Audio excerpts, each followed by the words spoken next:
it's high, high, hey, the army's on its way. Count off the cages loud and strong. For wherever we go, you will always know that the army goes rolling along.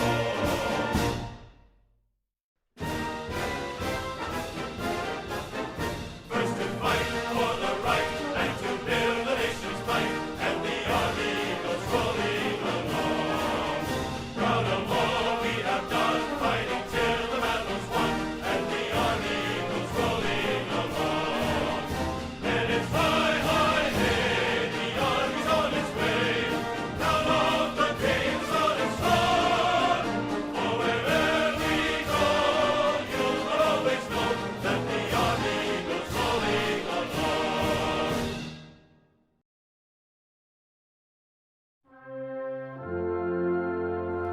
All right, folks, welcome. My name is Jen. I'm from Golden State Times. I am the host of the stream, and I'd like to welcome every single one of you.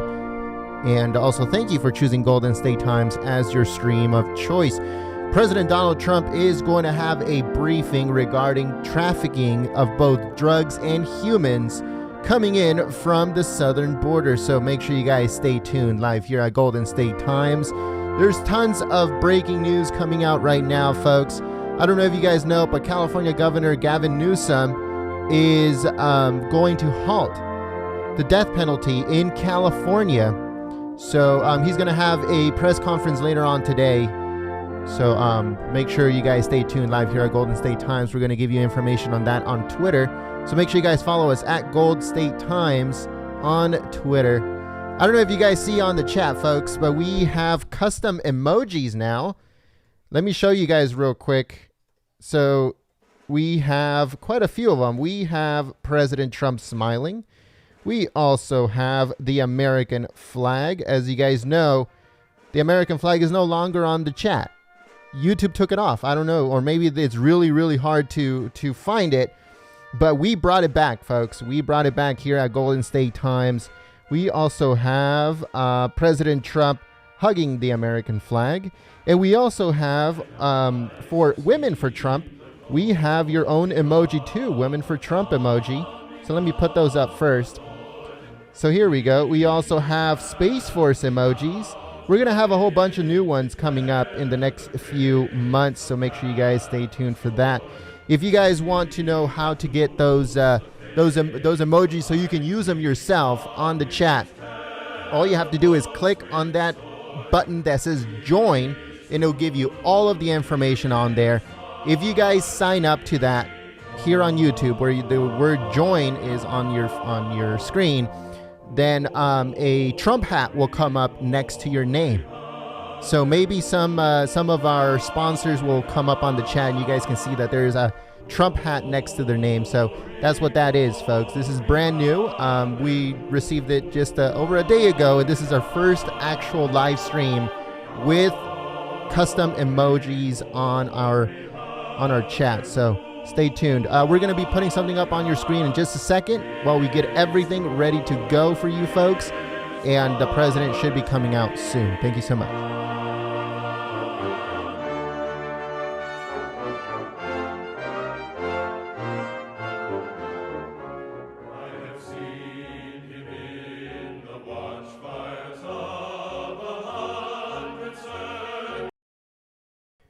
Just to let you guys know, folks, there are two emojis that that YouTube does have, and you can use them on any chat. You can use it on this chat. You can use it on another chat. If you do :awesome, then a happy face will come up. And if you do :YT, then a YouTube logo will come up. So those are the only two emojis that you can use anywhere on YouTube. Again, it's :awesome and :YT. If you guys sign up to help us become a sponsor of Golden State Times, then in order to use our emojis, our custom emojis, you have to do :America, and then it'll come up on there, just in case you guys want to use those. So thank you so much. I want to thank our very new member, our new member here. We have the Melrose Cab. Welcome to our sponsorship program. Now you can use the emojis. The next time that you type something, a Trump hat will come up right next to your name.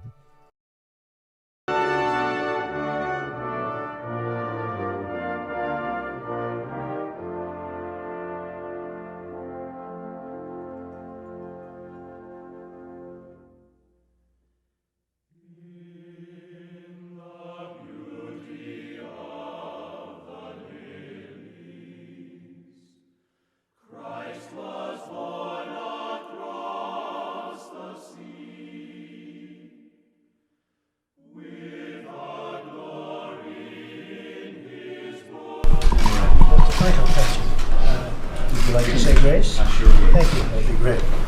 Heavenly Father, we thank you for this time. We pray today for your wisdom, for your answers, for your help in the time of crisis. We are in crisis in this nation.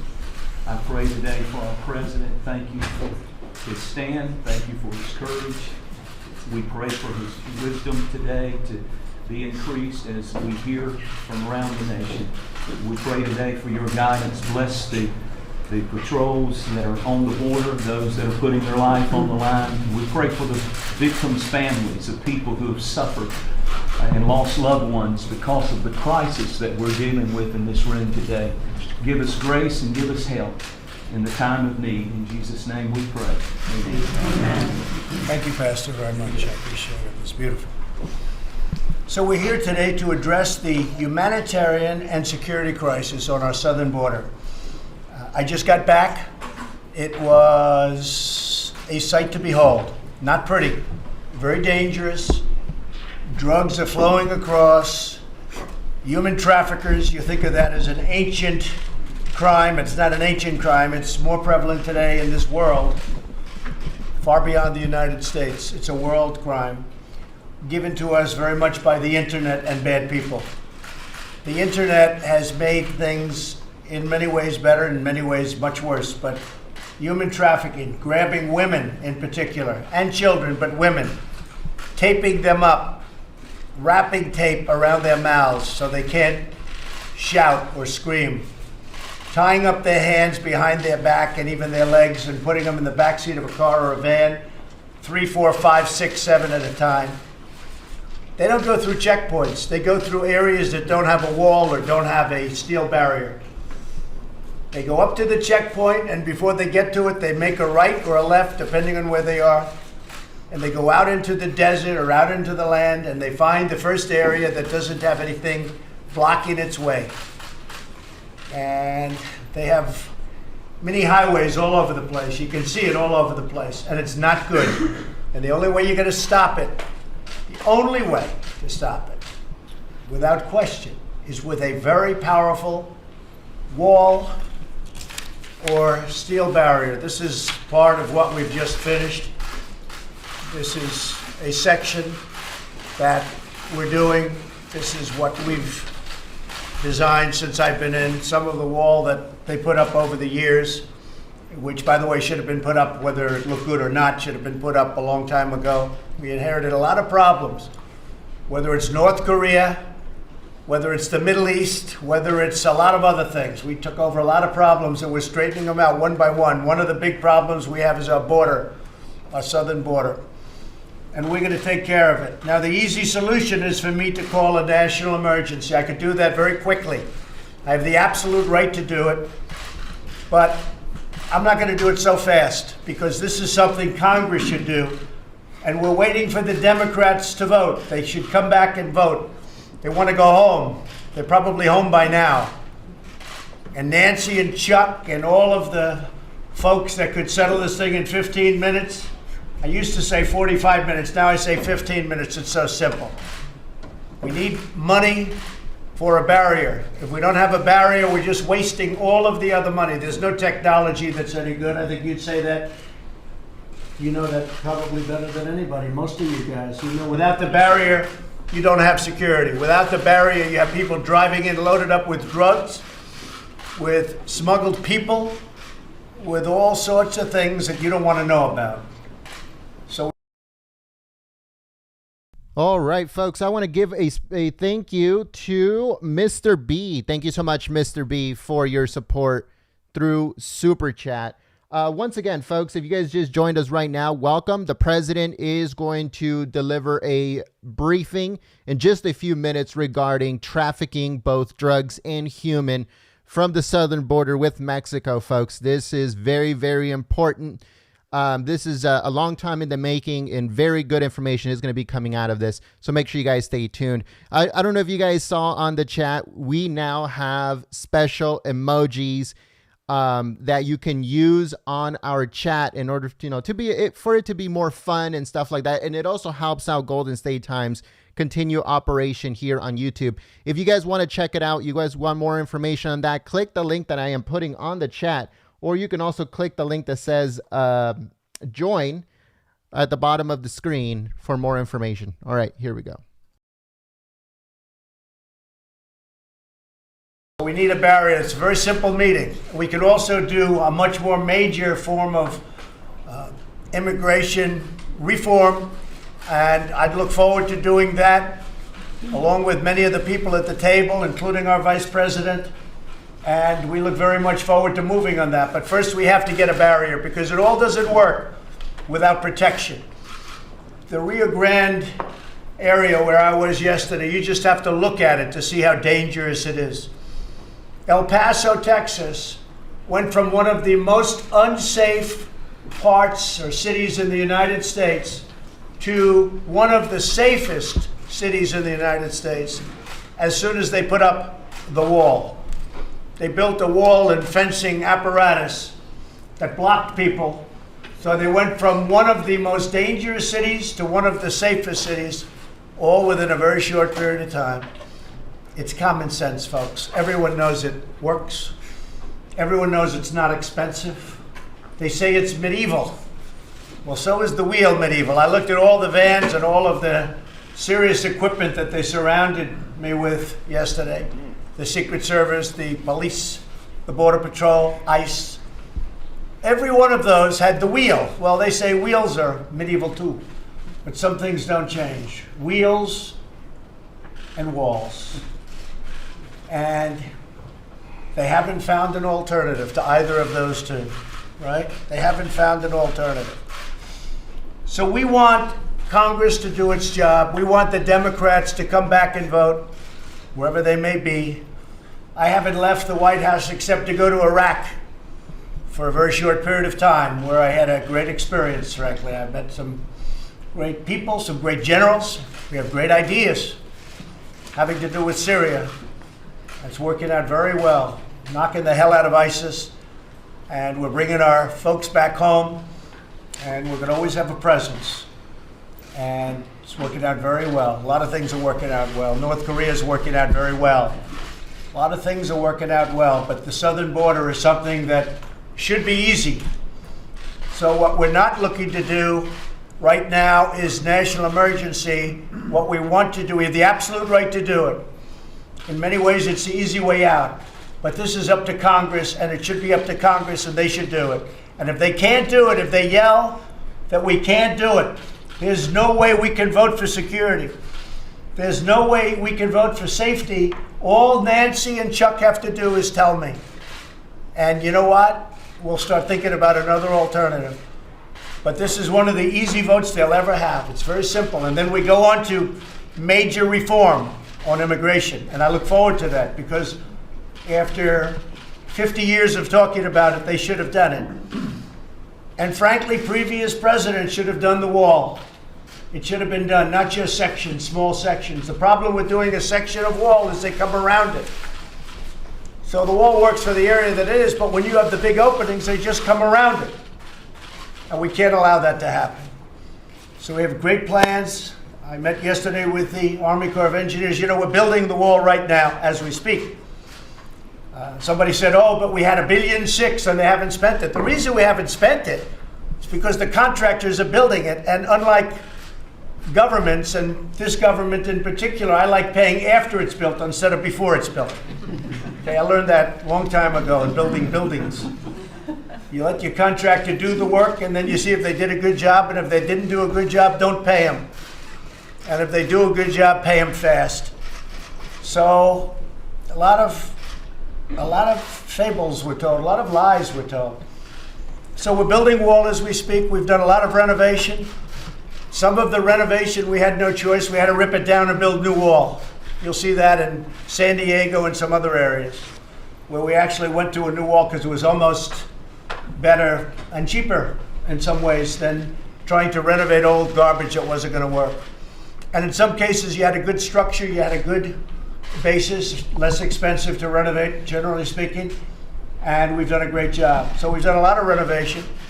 We've done new wall, and we're building the new wall as we speak.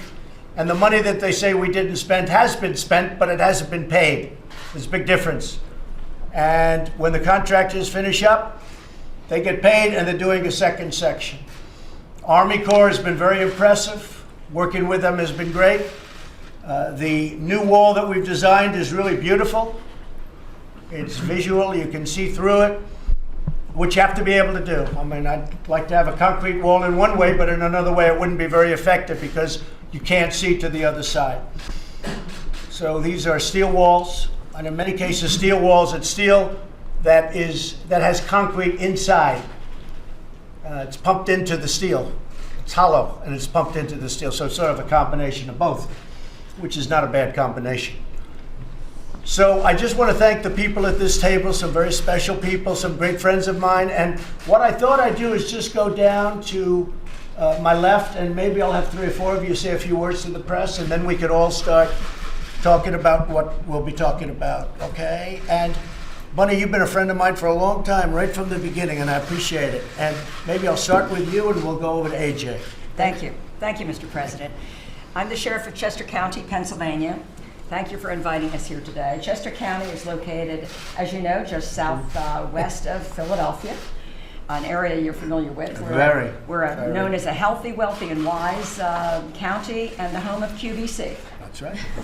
I like to tell you that because I want to let you know what a wonderful county it is at 500,000 people.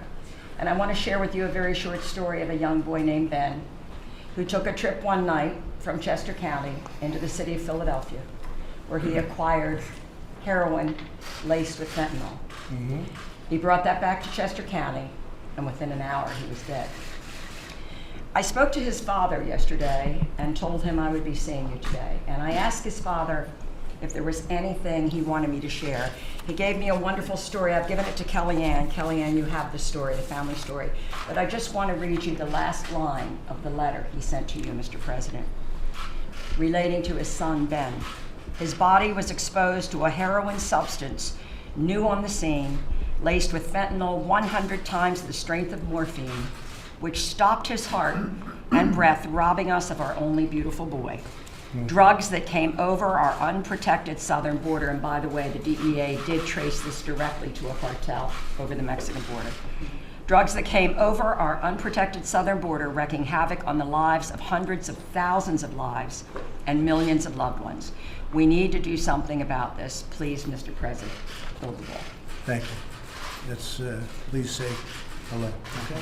Thank you very much. Appreciate it. AJ, Sheriff. Mr. President, from the men and women of law enforcement to the federal, state, and local level, we thank you for standing tall for us. Let me address the word manufacturer that we keep hearing. Very demeaning to law enforcement because there's not one agent, any agency in this country that is not affected by manufacturing. Manufacturing, I mean by the metric ton of methamphetamine, heroin, cocaine, and marijuana that each agency in our nation has to fight every single day. And it is extremely distressing to law enforcement to have to listen to the rhetoric about manufactured crisis when we, for 10 years, over a decade, have been fighting this religiously every day that affects every law enforcement agency in the United States on a constant basis. So again, sir, thank you for your position on this and standing tall for us. Thank you, Sheriff. I appreciate it. On Wednesday, you probably heard a very young person with a great life ahead was stabbed, viciously, violently killed by an MS-13 gang member who entered our country recently through the southern border. He had a friend with him. They both came in together. here just for a short while, kills somebody. That wouldn't be the first. We have them locked up in pretty tough conditions. It's a disgrace. Came through the southern border. Please, say a few words. Mr. President Trump, I'm Pastor Pasquale from the International Church Las Vegas. Thank you for having me today. Thank you for everything you're doing for America. Thank you. I would like to share something about human trafficking, the crisis we're having. As you know, we're connected to California, Las Vegas, Nevada is next door. Many of the girls that are being brought across the border through San Diego area are end up in Las Vegas. And what happens there is that, they're illegal immigrants, families are coming in, and we're having the parents are coming to the churches and asking us if we could help them find their daughters because their daughters have been kidnapped into, human trafficking. And they said I had asked them, did you call the police department? Yes, we did. So I connect with the police department. Police are connecting us back. We're working together, and we're able to get these young ladies back. But the problem is that we're having it happen more and more and more and more than ever before. And what happens with the parents, they're afraid to call law enforcement to come and help. So they come to the churches first. They feel they're going to get deported. So we're there as a safe place for them to come, but then we connect them with the police department and do educate the Hispanic communities that the police is not going to arrest them for something that's happening on human trafficking. So, sir, we need your help. And So you are seeing human trafficking, especially with respect to young women, Yes. more now than ever before. yes, young women, yes. Pretty sad. Pretty sad. Thank you very much, Pastor. Appreciate it. Please. Mr. President, thank you for letting me be here. John Jones, Chief of the Intelligence Counterterrorism Division with the Texas Department of Public Safety. Great reputation, John. We've been there I've been in that position for 10 years. And as you well know, with Texas, we've been dealing with this crisis for a very long time. Some of the things we see and a lot of discussion you hear is about unaccompanied children, but the thing that bothers me is some of the children in Texas. In the last 7 years, we have over 4,000 people incarcerated that are illegal aliens in Texas jails for sexual assault. The sad thing is 62% of them are sexual assault against children. And those are Texas children. Those are American children. Those are our children. And for anybody to put a price on any child's life, that's our most precious and cherished national treasure. And we should do everything and anything as public safety servants, as parents, and as leadership to protect those children. And closing up that border to the bad people would be a great thing, John. Yes, sir. Great thing. Please, thank you. Mr. President, howdy. I'm Tim Mike Lokar. I'm the sheriff of Victoria County. We're just north of Corpus Christi. Right. We're part of that Harvey territory, which got damaged that you came. And we appreciate you and the Vice President coming to see us and visiting with us and I remember. supporting our progress. You've heard the rest of the story, as Paul Harvey used to say. Basically, we're the rest of the story. In 2003, there was unfortunately a national incident in our county with regards to loss of life. 19 people lost their lives in a tractor trailer incident. I was one of the first responders. I walked around, and what I saw was a pile of deceased individuals with one child deceased as well, to which was in the arms of the father. I vowed from that point on to go forward and make a difference, not only for our brethren sheriffs on the border, but also ourselves inland. We have to be multi-dimensional on this. We've deemed it as a fatal funnel, Mr. President. It's a Rio Grande Valley to Laredo. Anything to and from, it's Houston and beyond. And so even in my jurisdiction, we have apprehended a child trafficking case in that area. We have taken on cases with slavery of the human being, but it's still all about law and order, Mr. President. And what we're saying is you have to shore up, you have to pursue the initiative that you have led. Now, I've been in forums like this with other presidents, and they listen, but you are the very first president, even in your candidacy, to support local, state, and federal agencies. And I admire you for that, and I appreciate you for that. But understand that it's multidimensional, Yes, it's the border. And as we told our fellow sheriffs on the border, look, if we can help you fix your problem, that's going to help us. And every day, my deputies, along with Sheriff Louderback, because we're adjacent to each other, are in pursuit, dealing with one thing or another with transnational criminal activities. But I want to comment one more thing, I'll move on. I appreciate you taking ONDCP, putting him back on that cabinet level. I serve on the Houston HIDA, which takes Houston and all the way to South Texas. If it weren't for the HIDAs and ONDCP and funding, and this is your best resource now, I'm sure some of the feds may differ, but there's a matrix of state, local, and federal that are part of those HIDAs across the nation, and they are the subject matter expert. And they have helped us with information, intelligence, outreach, etc., to try to work on this. But until we have this means of a barrier, wall, call it what you want, Right.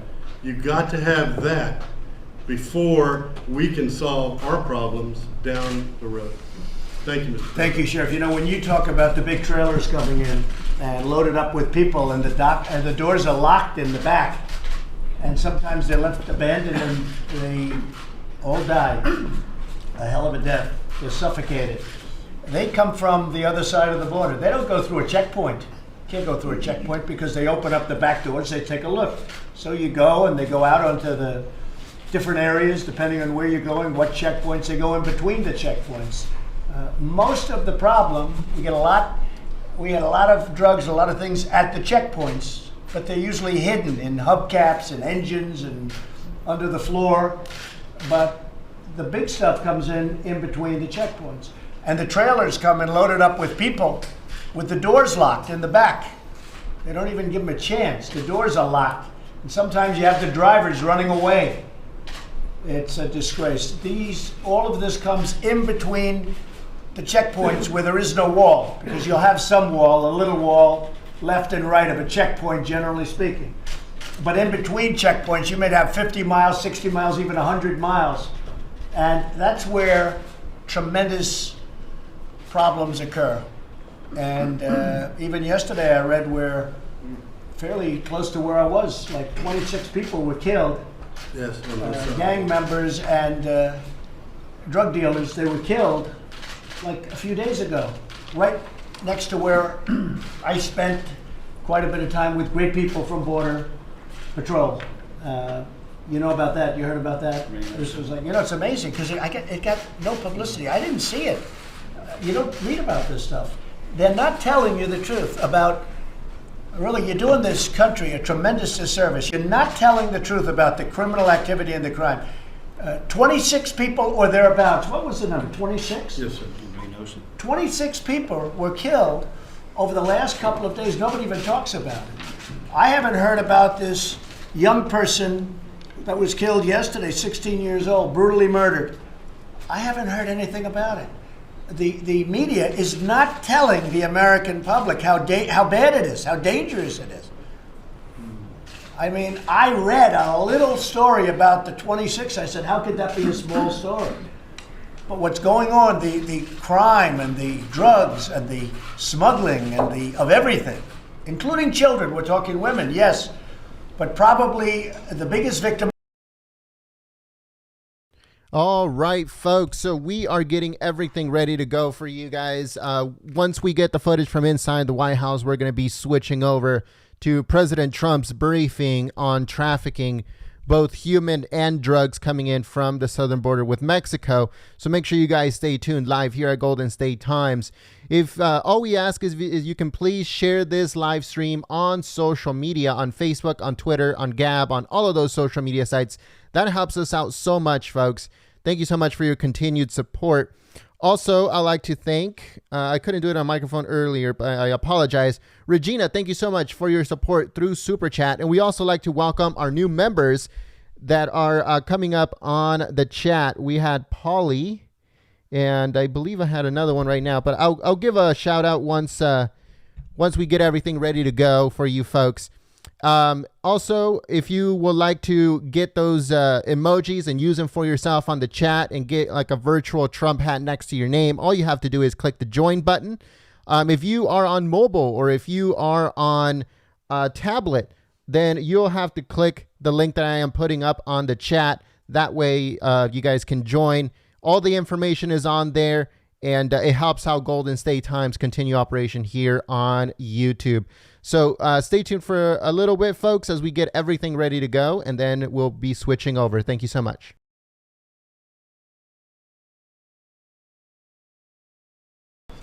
He had a friend with him. They both came in together. Here, just for a short while, killed somebody. That wouldn't be the first.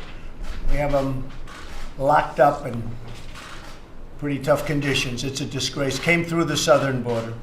Please, say a few words. Mr. President Trump, I'm Pastor Pasquale from the International Church of Las Vegas. Thank you for having me today. Thank you for everything you're doing for America. Thank you. I would like to share something with you about human trafficking, the crisis we're having.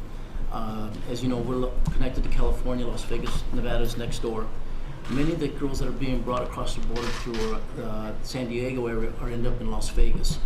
And what happens there is that, you know, they're illegal immigrants, families are coming in, and we are we're having the parents are coming to the churches and asking us if we can help them find their daughters because their daughters have been kidnapped into, you know, human trafficking. And they said, I had asked them, did you call the police department? Yes, we did. So I connect with the police department. Police connects us back. We're working together, and we're able to get these young ladies back.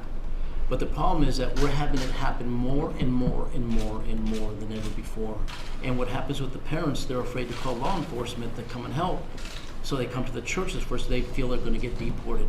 So we're there as a safe place for them to come, but then we connect them with the police department and do educate the Hispanic communities that the police is not going to arrest them for something that's happening on human trafficking. So, sir, we need your help. And So you are seeing human trafficking, especially with respect to young women, Yes. more now than ever before. yes, young women, yes.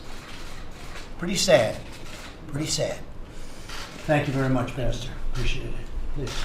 Mr. President, thank you for letting me be here. John Jones, Chief of the Intelligence Counterterrorism Division with the Texas Department of Public Safety. Great reputation, John. We've been there I've been in that position for 10 years. And as you all know, with Texas, we've been dealing with this crisis for a very long time. Some of the things we see and a lot of discussion here is about unaccompanied children, but the thing that bothers me is some of the children in Texas. In the last 7 years, we have over 4,000 people incarcerated that are illegal aliens in Texas jails for sexual assault. The sad thing is 62% of them are sexual assault against children. And those are Texas children. Those are American children. Those are our children. And for anybody to put a price on any child's life, that's our most precious and cherished national treasure. And we should do everything and anything as public safety servants, as parents, and as leadership to protect those children. And closing up that border to the bad people would be a great thing, John. Yes, sir. Great thing. Please, thank you. Mr. President, howdy. I'm T. Mike Lokar. I'm the sheriff of Victoria County, and we're just north of Corpus Christi. Right. We're part of that Harvey territory, which got damaged that you came, and we appreciate you and the Vice President coming to see us and visiting with us and supporting our progress. You've heard the rest of the story, as Paul Harvey used to say. Basically, we're the rest of the story. In 2003, there was unfortunately a national incident in our county with regards to loss of life. 19 people lost their lives in a tractor-trailer incident. I was one of the first responders. I walked around, and what I saw was a pile of deceased individuals with one child deceased as well, to which was in the arms of the father.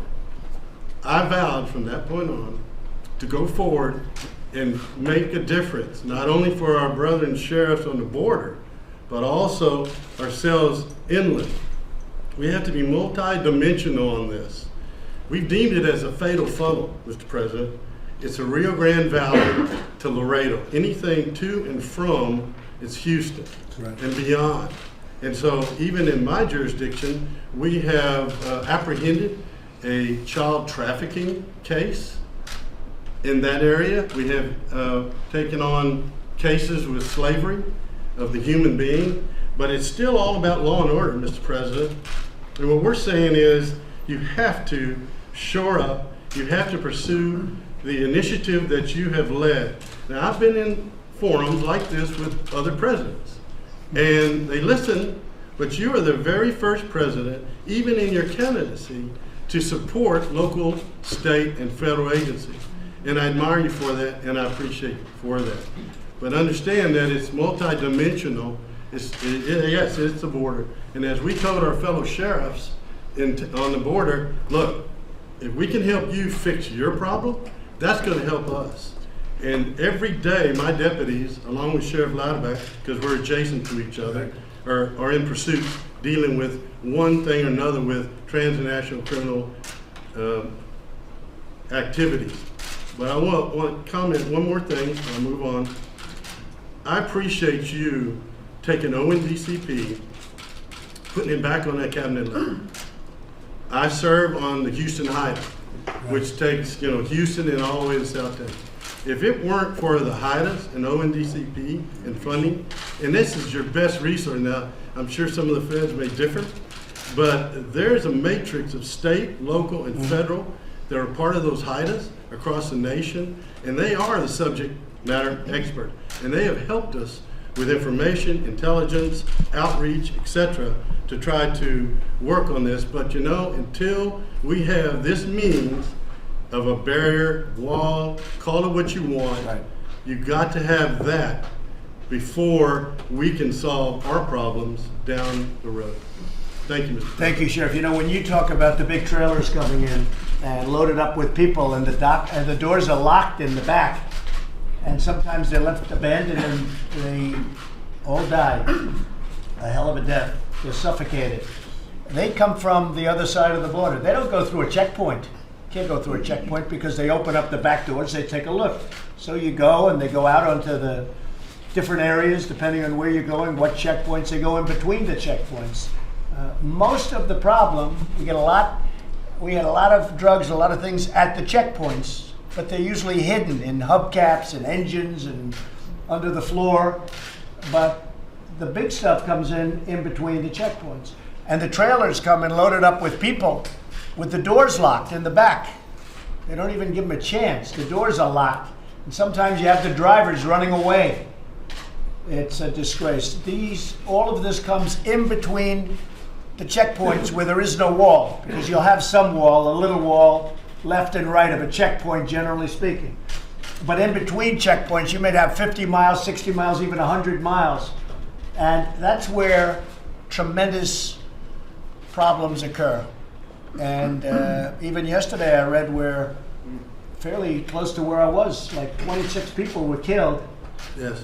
Gang members and drug dealers, they were killed like a few days ago, right next to where I spent quite a bit of time with great people from Border Patrol. You know about that? You heard about that? This was like, it's amazing because it got no publicity. I didn't see it. You don't read about this stuff. They're not telling you the truth about, really, you're doing this country a tremendous disservice. You're not telling the truth about the criminal activity and the crime. 26 people or thereabouts. What was the number? 26? Yes, sir. 26 people were killed over the last couple of days. Nobody even talks about it. I haven't heard about this young person that was killed yesterday, 16 years old, brutally murdered. I haven't heard anything about it. The media is not telling the American public how bad it is, how dangerous it is. I mean, I read a little story about the 26. I said, how could that be a small story? But what's going on, the crime and the drugs and the smuggling and of everything, including children, we're talking women, yes, but probably the biggest victim of everything we're talking about today are children. And children are used. They're dropped on the border and they're used to get people across because they have an advantage because of the stupidity of what we've got and laws that we've inherited. They have an advantage if they have a child. So they grab children at the border. They walk across. They get across easier if you have children. So they're just using the children. Then they tell them to get out of here. The worst victims are the children and the women. And you don't write about it.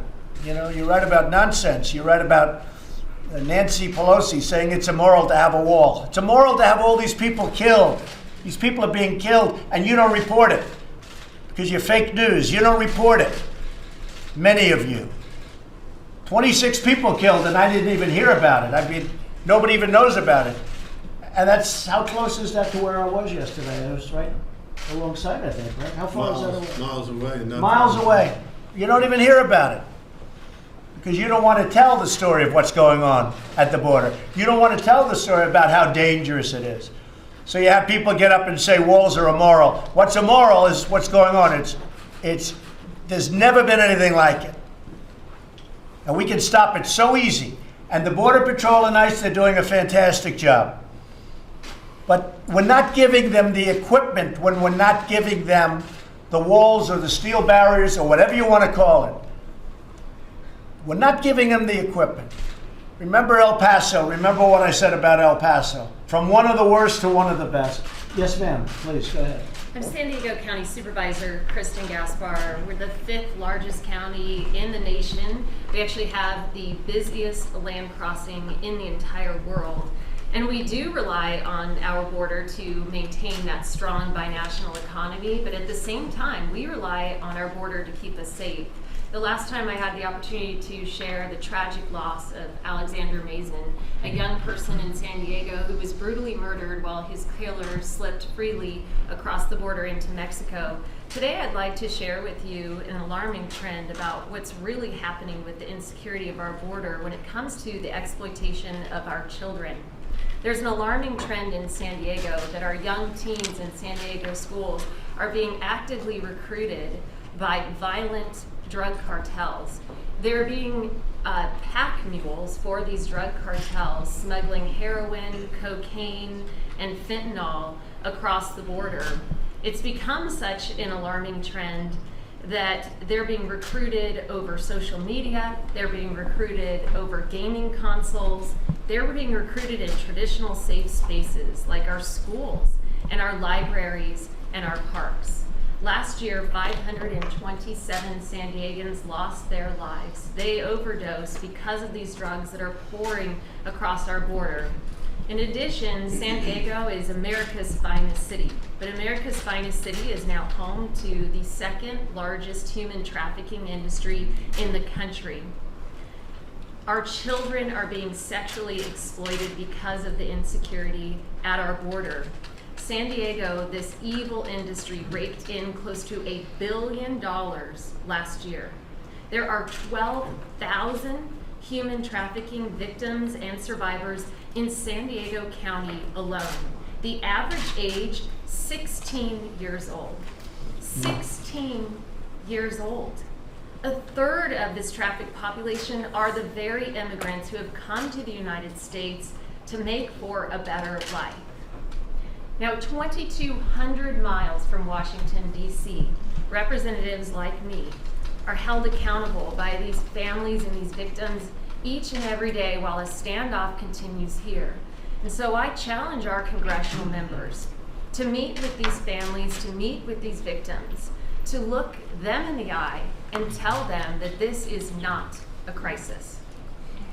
Thank you for the opportunity. Thank you very much. Thank you very much. And this is where I ask the Democrats to come back to Washington and to vote for money for the wall, the barrier, whatever you want to call it, it's okay with me. They can name it whatever they can name it, peaches. I don't care what they name it, but we need money for that barrier.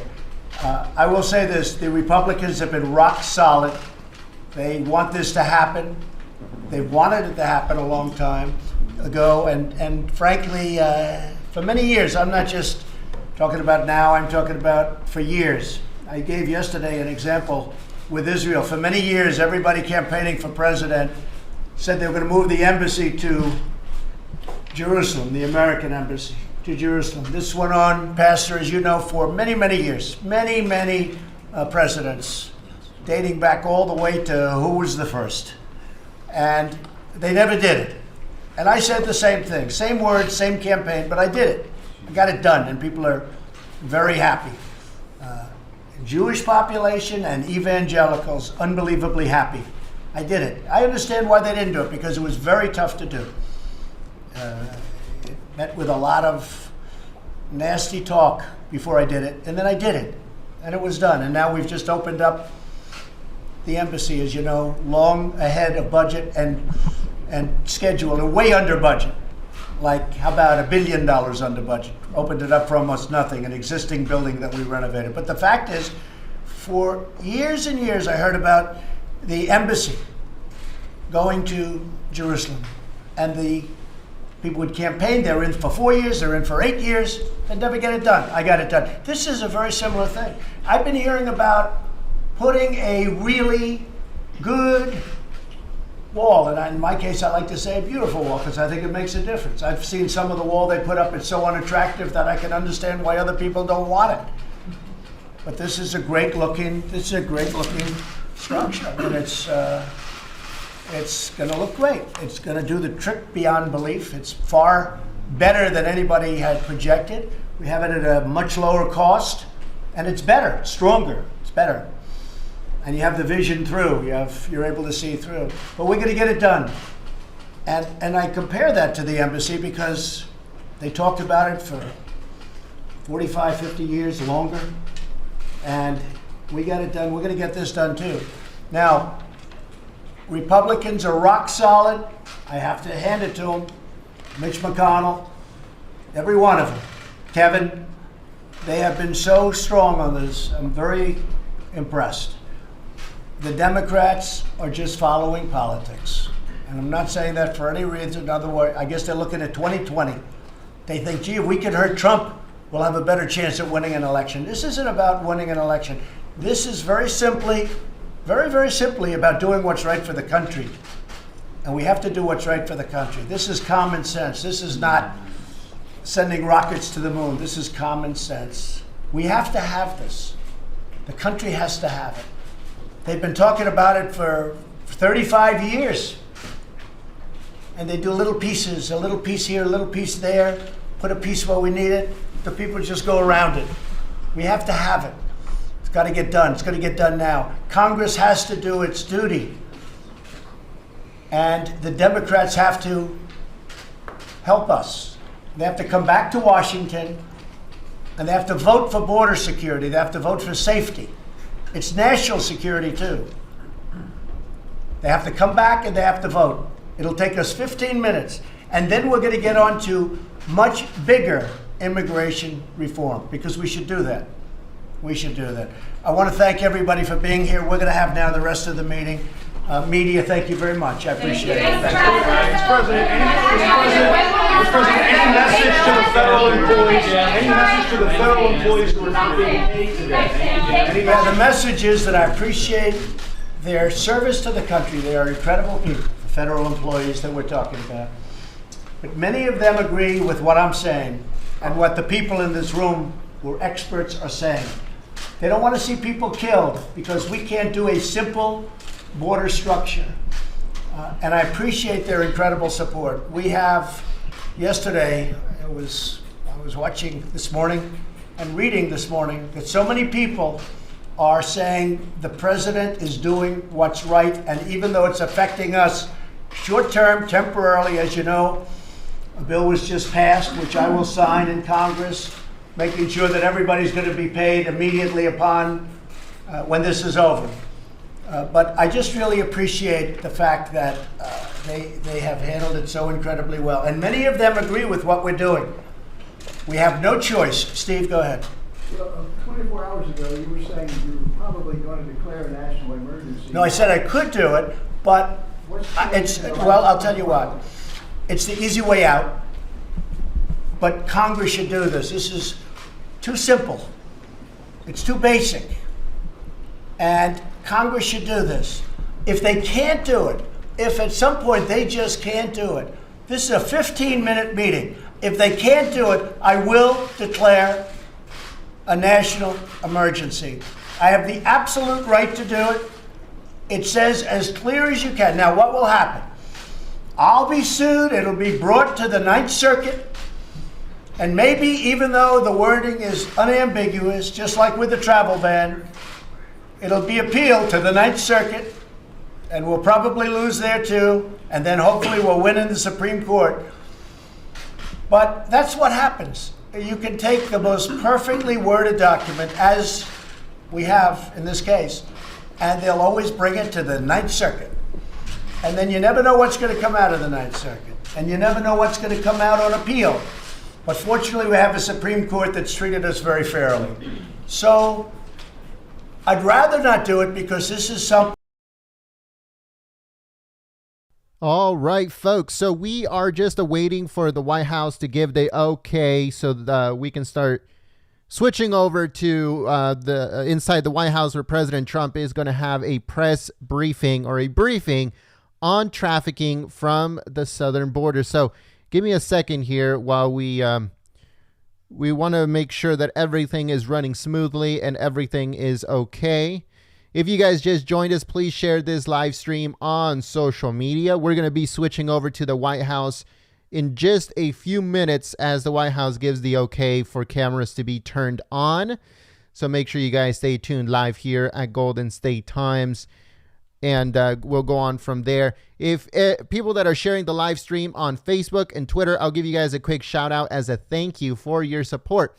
If you guys see the there's some people on the chat that have Trump hats next to their name. That's because they joined and helped us out. So if you guys want to use that emojis that we have, the custom emojis and the Trump hat next to your name, all you have to do is click the join button that is right beneath the video. And it'll give you all the information that you need in order to join us and help out Golden State Times continue operation here on YouTube. So again, if you guys want to check it out and see what emojis we have, and the badge that goes next to your name is the little Trump hat, then make sure you click join. If you are on mobile, or if you are on tablet, then you'll have to click a link that I'll be putting on the chat in just a few minutes. Just click on that link and it'll take you to the same prompt that tells you how to join and help out Golden State Times and get perks and stuff like that. So thank you so much.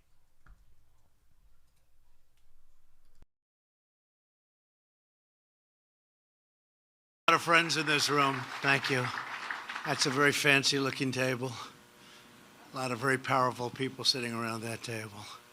Thank you very much, everybody. And thank you, Sheriff Judd, a friend of mine for a long time, for those kind words and for your outstanding leadership of the major county sheriffs of America. That's an important group of words.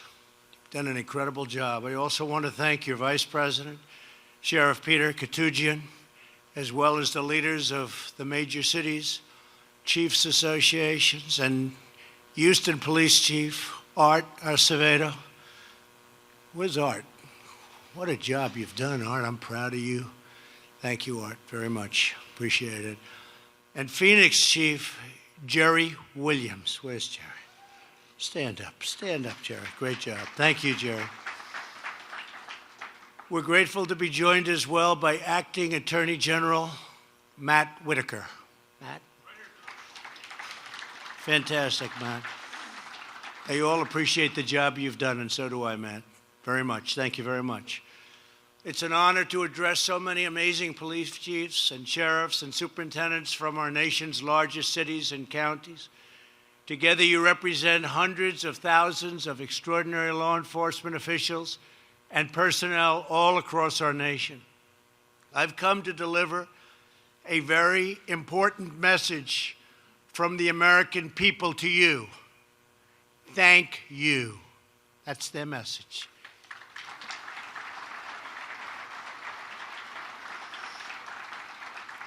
And I think I have to say this, you have no idea how much the American people love and respect you. You don't hear it. You probably don't hear too much when you have to read it from the fake news, but they love you. They love you and they respect you and they really appreciate everything you do. So on behalf of the American people, I thank you all. And I want to thank you for what you do in defending our streets and keeping America safe. You and the officers have just done an incredible job. And you love what you do. You wouldn't trade it for anything. I know very few people in your profession that would want to do anything else. They love it, right? Look at them. They're all nodding. Yes, yes. You wouldn't want to switch with me either. It's true. You love what you do. And if you don't love it, I used to talk about success all the time. If you don't love it, you can never do it well. You'll never be successful. And that's one of the reasons you do it so well. When I took office 2 years ago, one of my highest priorities was to reduce violent crime. In the 2 years before my inauguration, violent crime increased by 8% nationwide, and murders were up more than 20%. The cornerstone of our strategy is revitalizing one of the most effective crime reduction initiatives in history, Project Safe Neighborhoods.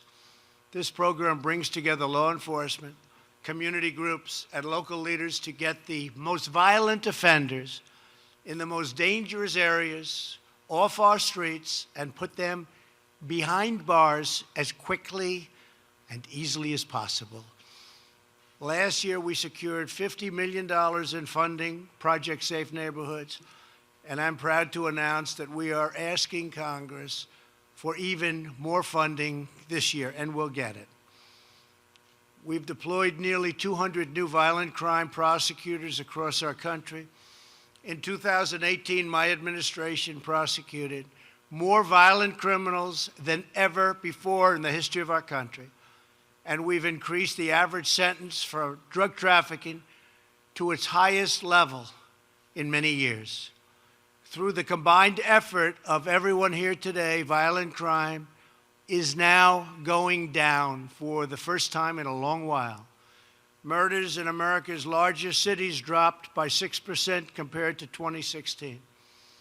The police departments here today have provided us with new homicide data showing steep declines over the last 2 years, including an estimated reduction of 16% in New Orleans, 27% in Newark, and 30% in Milwaukee. That's great.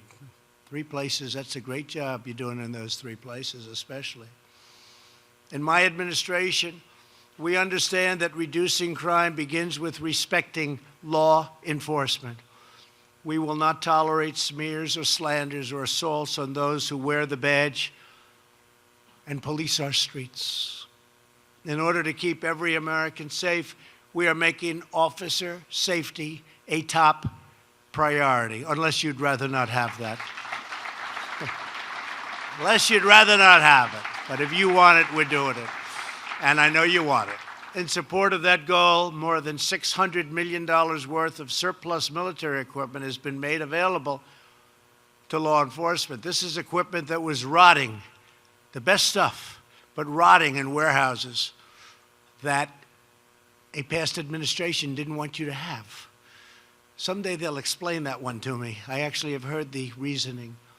But you're getting it, and it's come in droves. And as we get additional equipment, we send it out to our great police. When an officer is hurt, it is a wound inflicted upon our entire nation. In my administration, we strongly believe that criminals who murder cops should get the death penalty. Every day, our law enforcement officers risk their lives to defend the lives of others. 1 week ago, Milwaukee officer Matthew Rector was murdered as he led a drug raid. Last night, NYP detective Brian Simonson tragically lost his life when he responded to an armed robbery. We grieve the loss of these great heroes. Our hearts go out to their families and to everyone in the NYPD and Milwaukee law enforcement community. We will never forget them. Tomorrow is also the 1-year anniversary of the horrific Parkland shooting. We cannot imagine the sorrow and suffering the Parkland families have endured. Our entire nation mourns for the victims and their loved ones, and we pledge our unwavering resolve to work with the leaders in this room to secure our nation's schools and everywhere else. We enacted the Fix NICS Act and the Stop School Violence Act, which gives grants to schools and law enforcement to improve safety. My administration also formed a school safety commission that recently released its official report, which includes nearly 100 detailed recommendations that really work and really make sense, based on input from families, educators, mental health practitioners, and law enforcement. Now we must work together to turn these recommendations into reality. They're really good recommendations.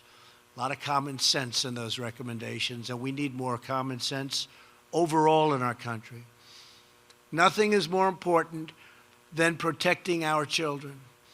Today, I would also like to address an urgent and growing threat that impacts the safety, security, and well-being of every American family, the crisis on our southern border.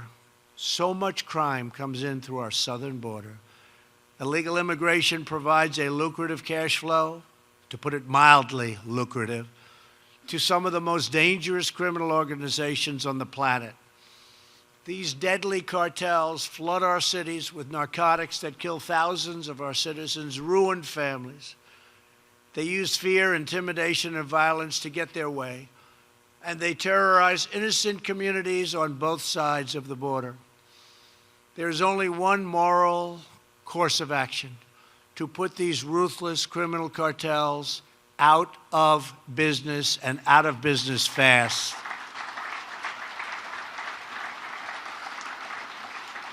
Just 2 days ago, with the help of DEA, ICE, and the FBI, we have such incredible people, and you saw this. Federal prosecutors secured a conviction against the leader of the Sinaloa cartel, Joaquin Guzman, or El Chapo.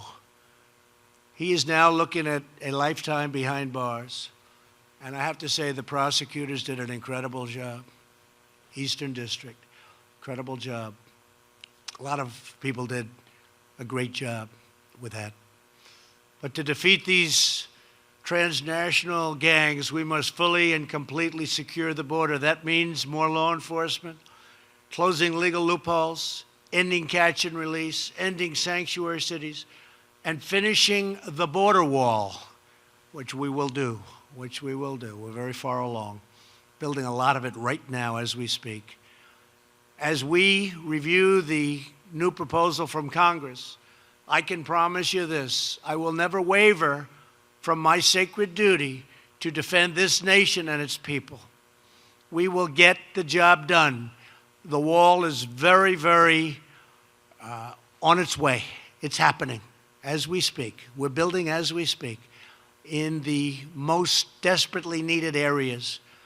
And it's a big wall. It's a strong wall. It's a wall that people aren't going through very easy. They're going to have to be in extremely good shape to get over this one.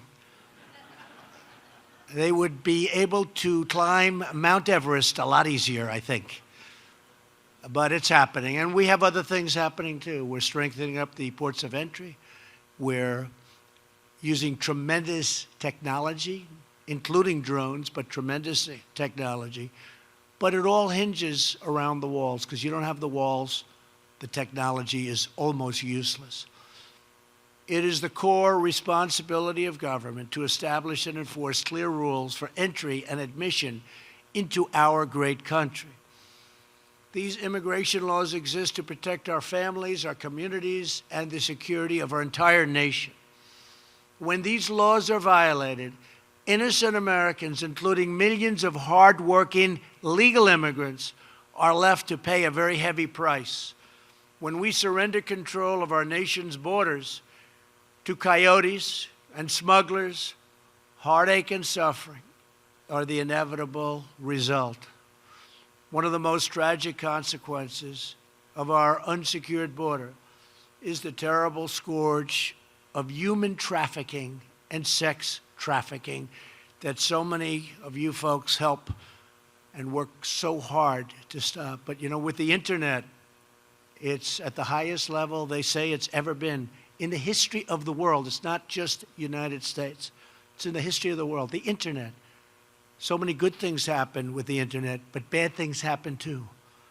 We must use every resource at our disposal to stop this evil once and for all. The incredible Patriots at Homeland Security are on the front lines of this vital effort. Every day, the courageous men and women of CBP are rescuing women and girls from trafficking, blocking deadly shipments of weapons and drugs, and tracking down and removing violent criminals who threaten our people. In the last 2 years alone, our brave ICE officers have made 266,000 arrests. Think of that. And these are arrests of criminal aliens, including those charged or convicted of approximately 100,000 assaults, 40,000 larcenies, 30,000 sex crimes, 25,000 burglaries, 12,000 vehicle thefts, and these are new numbers, brand new numbers, 11,000 robberies, 4,000 kidnappings, and 4,000 murders. 4,000 murders. Yet, despite their heroic public service, ICE and Border Patrol are subjected to relentless partisan attacks from those on an extreme edge of the political spectrum. It's called the radical left, and they're going further and further left all the time, and that's not good. It's not good for what you do. We condemn these attacks on law enforcement, and we salute the heroes who keep us safe. Uncontrolled borders not only endanger our communities, they endanger the men and women who protect our communities. America will never forget the heroes we've lost, like Corporal Ronell Singh, who was ruthlessly gunned down by an illegal alien on the day after Christmas. He left behind a wife and a beautiful 5-month-old son. I got to know his brother, and his brother's a fantastic young man who is totally devastated. Not one more American life should be lost because our nation failed to secure its borders.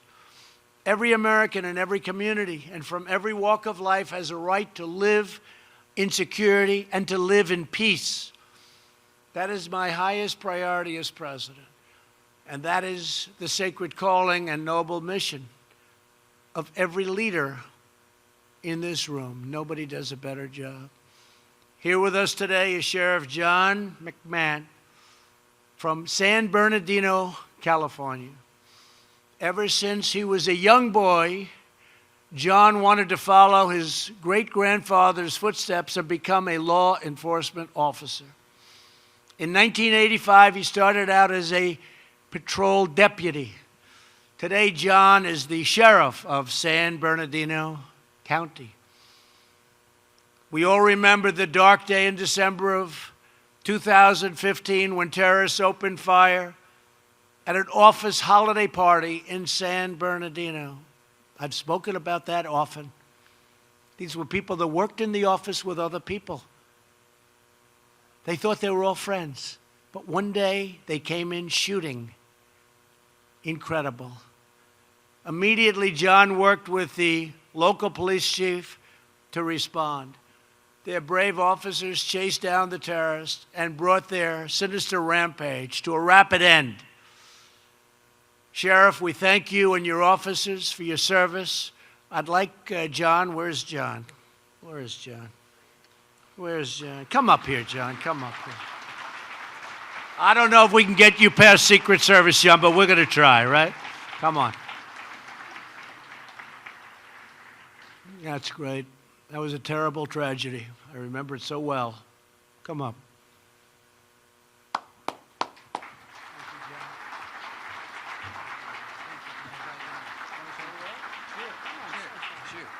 Sure. A little bit taller than I am. Thank you so much for your kind words, Mr. President. And I will tell you, your support for law enforcement is incredible. And we all in this room thank you for what you've done for us. The relationships we have with our federal law enforcement partners are absolutely incredible, better than they've been in my 34-year career. But I think the true heroes, and we have to remember this, are the men and women who we all get to work with each day that put on the uniform and go do the job of protecting and serving all of the communities we're responsible for. Thank you so much, Mr. President. Very much, John. Congratulations. He did a good job. He didn't know he was going to do that. It's always dangerous to have somebody come up and speak. You never know. It can be very dangerous. Thank you very much, John. Great job. We're very proud of you. As first responders, our nation's police and law enforcement officers race to the scene in times of tragedy, including natural disasters, giving everything they have to protect the lives of others. And I've often heard, because I think it's an incredible statement, to protect the lives of people they don't know in many cases. They don't know these people. But they love these people and they want to protect their lives. It's pretty incredible. During Hurricane Harvey, the Houston Police Department led 6 consecutive days of 24-hour shifts to rescue thousands and thousands of stranded citizens, save their lives. Their officers formed a human chain to pull people out of the rushing floodwaters. They worked through long nights of pouring rain. You remember that one well. That was a big one. I don't believe we've ever had a hurricane that's dumped that much water on land. It went out, came back in, went out, came back in. Then a third time, came back in. It was terrible. But using flashlights, ropes, small boats, and the Cajun Navy, that's what it was incredible. Even though 650 officers had their own homes flooded, with their own families being in danger, they kept on serving and they kept on coming. And people gained even more respect for what you do. Earlier, I introduced Houston Police Chief Art Acevedo. Thanks, Art. Joining him today are 10 leaders. Come on, stand up, Art. Come on up here, Art. Get up here, Art. Come on. John, I think we'll have him up here too. What do you think? Okay? John says yes. Joining Art today are 10 leaders from the Houston Police Department. Executive Assistant Chief Tony Finner. Tony, where's Tony? Tony. Hello, Tony. Hi, Tony. Thanks, Tony. You have a good representative up here, Tony? Thanks. Assistant Chiefs William Dobbins, Wendy Bainbridge, and Larry Satterwhite. Commanders Michael Skillern, William Stanley, Darren Edwards, Milton Martin, Yasser Bashir, and Deputy Director Ann Spiegel. Come on up, get up here, right? I like these people. I feel very comfortable with these people. I feel very safe with these people. Come on up. Yeah, what do you say, son? To each of you, thank you for helping to save countless American lives, and I'd like to have you say a couple of words, please. Sure. You are spontaneous, Mr. President. I think you're off script here, but on behalf, on behalf of all of us that are up here, this is just, it just speaks as to, I think, the professionalism, the commitment of our men and women, but also our partnership with our federal partners. And we could not have survived that event without the Coast Guard, the FBI, the DEA, and all of our partners that came and supported us. So on behalf of all of us, thank you for the recognition, and thank you for spending time with America's chiefs and sheriffs. We really appreciate it. Thank you, Mr. President. Thank you. Thank you very much. Thank you very much. Back to work. Back to work. Right? Thank you. Thank you, sir. They just said back to work. That's true. Thank you very much. Every police and sheriff's department here today is a family, it's a team, You form an unbreakable bond that carries you through every challenge that comes your way, very dangerous challenges.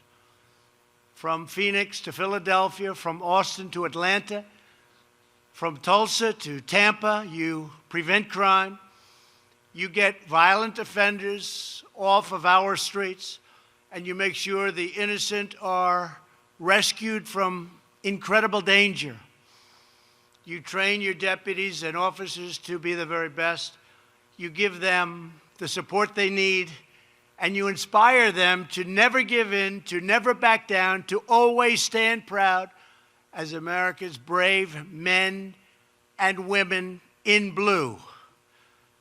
You represent the very best among us, the Americans who get up in the morning, put on that great uniform, and walk out the door to protect and to serve. On dangerous street corners, in dimly lit squad cars, on difficult beats and demanding calls, you wear the badge, you defend the law, and you stand faithful, courageous, and so very strong. So to every police chief and sheriff here today, and to every officer and deputy across America, to all of law enforcement, we will never forget your service, and we will never, ever let you down. We will never let you down. All right, folks, so we're going to be switching over in just a second as we get everything ready to go. This is the 5-minute warning. President Trump is going to start his speech in 5 minutes. Thank you so much for tuning in and choosing Golden State Times as your stream of choice. You're going to see a screen that says President Trump receives briefing on drug trafficking on the southern border. You're going to see it right now on your screen as we get everything ready to go. Hot mic, all that good stuff. Like always here on Golden State Times. If you guys just joined us or you joined us a few minutes ago, make sure you guys please share this live stream on social media, on Facebook, on Twitter, on Gab, on all of those social media sites. That helps us out so much. So make sure you guys stay tuned. So you guys are going to see this screen right now as we get everything ready to go. I'll put a little bit of music as I wait to make sure everything is perfect. So if you guys can please take a second to share this live stream. I'm also going to be giving shout outs to everyone that is sharing the live stream on Twitter and on Facebook. So just give me a second while I get everything ready to go. Thank you so much.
All right, folks, I'm going to be giving some shout outs here to everyone that is sharing the live stream. We have Thomas Simpson. We also have GG12 or I2. Also, we would like to give a thank you to Cindy. We have Cindy sharing the live stream. Yolanda sharing the live stream. Pat Main, MJ Mormon, thank you so much for sharing the live stream on social media. We also have Kwani and The Truth Rocks. We also have, let's see, Magine Prince. I hope I said that right. I apologize if I didn't. Troy, thank you so much, Troy, for sharing the live stream. We also have Surotic. Thank you so much for sharing the live stream on social media. We got Barbie G, and we have Kevin Mickey. Thank you so much for sharing the live stream. Free at Last, thank you so much for sharing the live stream on social media. We also have American Patriot Angel, happy to be, and Jane Ross. Thank you also to American Patriot Angel once again. We also have Doe. Thank you so much for sharing the live stream. We also have Mary. And we also have Heavenly. Thank you so much for sharing the live stream on social media. Diana White, thank you so much for sharing the live stream. Teresa and LDA Only One, thank you so much for sharing the live stream on social media. So if you guys share the live stream on social media, Facebook or Twitter, I'll give you guys a quick shout out as a thank you for your support in helping Golden State Times continue operation here on YouTube. Also, if you guys want to use those special emojis and have the Trump hat next to your name and help out Golden State Times at the same time, all you have to do is click that join button on the live stream at the bottom of your screen there. If you are on mobile or on a iPad or tablet, then you guys are going to have to click a link that I am going to be putting on the chat in just a few moments. Thank you so much.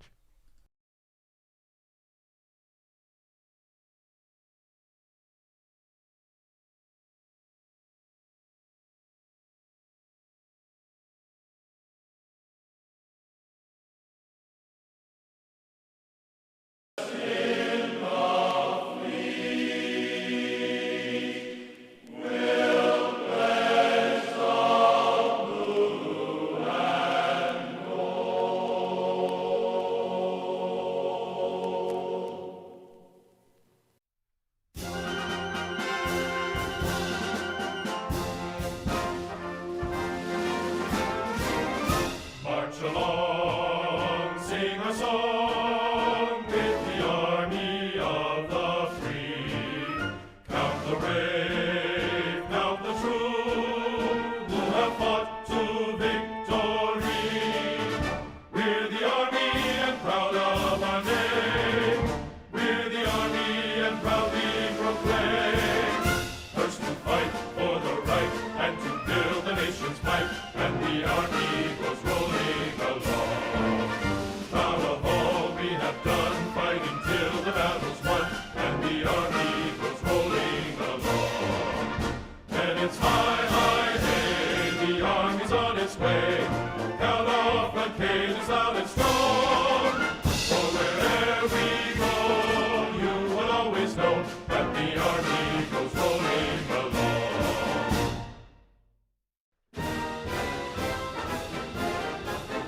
First to fight for the right and to build the nation's might, and the army goes rolling along. Proud of all we have done, fighting till the battle's won, and the army goes rolling along. All right, folks, give me a second here as you're going to see a screen that says, please stand by. Stand by, folks. I don't know what's going on with the White House, but they're getting worse and worse every single event that they have at the White House. They're just getting really, really bad. I hope it gets better for 2020 because it's really, really horrible what they're doing at the White House right now. They say one thing and then they, say, oh, yeah, we're going to do it 10 minutes later. And then 15 minutes later, I don't know what's going on with the White House. But just give me a second as I put it up on your screen.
All right, folks, I apologize, but it's not our fault. It's the White House. The White House are being very, very stupid today.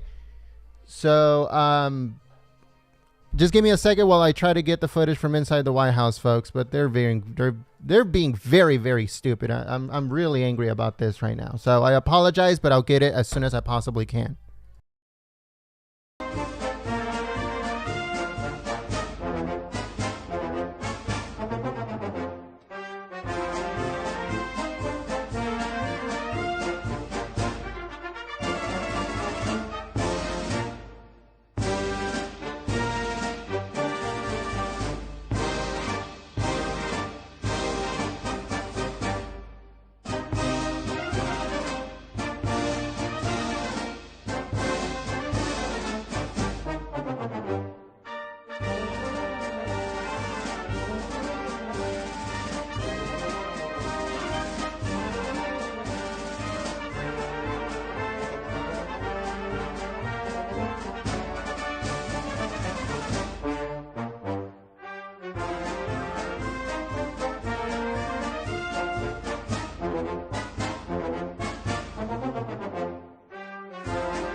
Thank you very much. I appreciate it, and it's an incredible honor to be here and to meet. We just said hello to Reggie, and I've seen so much with Reggie and his incredible brother and family. And we're with you. You know that, right? You know that. And we're here to make a tour in a little while of the border, and we have fantastic people with us, including our great senators from the state of Texas. And thank you very much, John and Ted. Thank you very much for being here. And our lieutenant governor, who's been my friend for a long time. And I also hear your son is doing a very good job. He's working hard every day. I hear he's doing a good job. So I want to thank all of you for being here. And we're going to go around the table and say a few words. Attorney General, thank you very much for being here. Appreciate it. What a job you've done. Big victory you had recently, too. It's a very important victory. The individual mandate, we're going to see if that holds up, because it should. That was the excuse they had, and now we'll see if it holds up, right? But I think you're going to be in great shape. I'm honored to be in McAllen, Texas, with the heroes of Border Patrol, and they are heroes. You know, you have so much. Border Patrol, ICE, and law enforcement generally. You take so much heat. You take so much abuse from people that don't know what they're talking about. I want to just say that you have a friend with this administration, and you have a friend with me. Yes. Nobody does a better job. Nobody does a better job.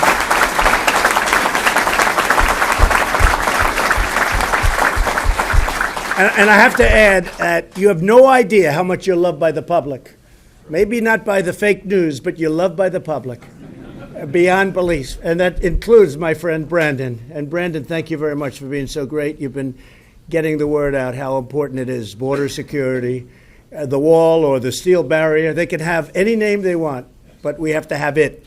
And it's going to happen. But law enforcement and ICE and Border Patrol, incredible job you do. And the public loves you. The public, not like, they love you. And I just hope that none of you run for president, because you may be the one person that we have a problem with, because you are highly respected in our country and beyond our country. We know what you do with MS-13. We know what you do with the gangs. We know what you do with crime. And we also see what you do on the border. Boy, I'll tell you what, it's tough stuff. But it could be a lot easier for you, and you could be spread a lot differently if we had the walls, and we'll get it. We'll get it. I think we're winning the battle in a very big way. So I just want to thank you all in particular for being with us. Thank you very much, fellas. Thank you very much. Really incredible. I want to thank also Secretary Nielsen and Commissioner McAleenan for being with us. We made the trip down from Washington.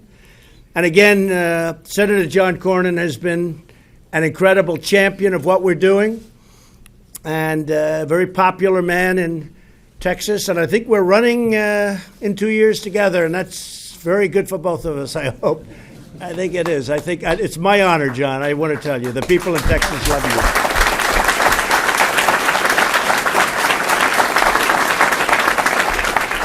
And we have another great friend of mine, Ted Cruz, and he is a friend of mine, except for about 4 or 5 months in between. I was telling John that Ted and I were on the campaign, we liked each other so much, and I said, look, at some time that'll end.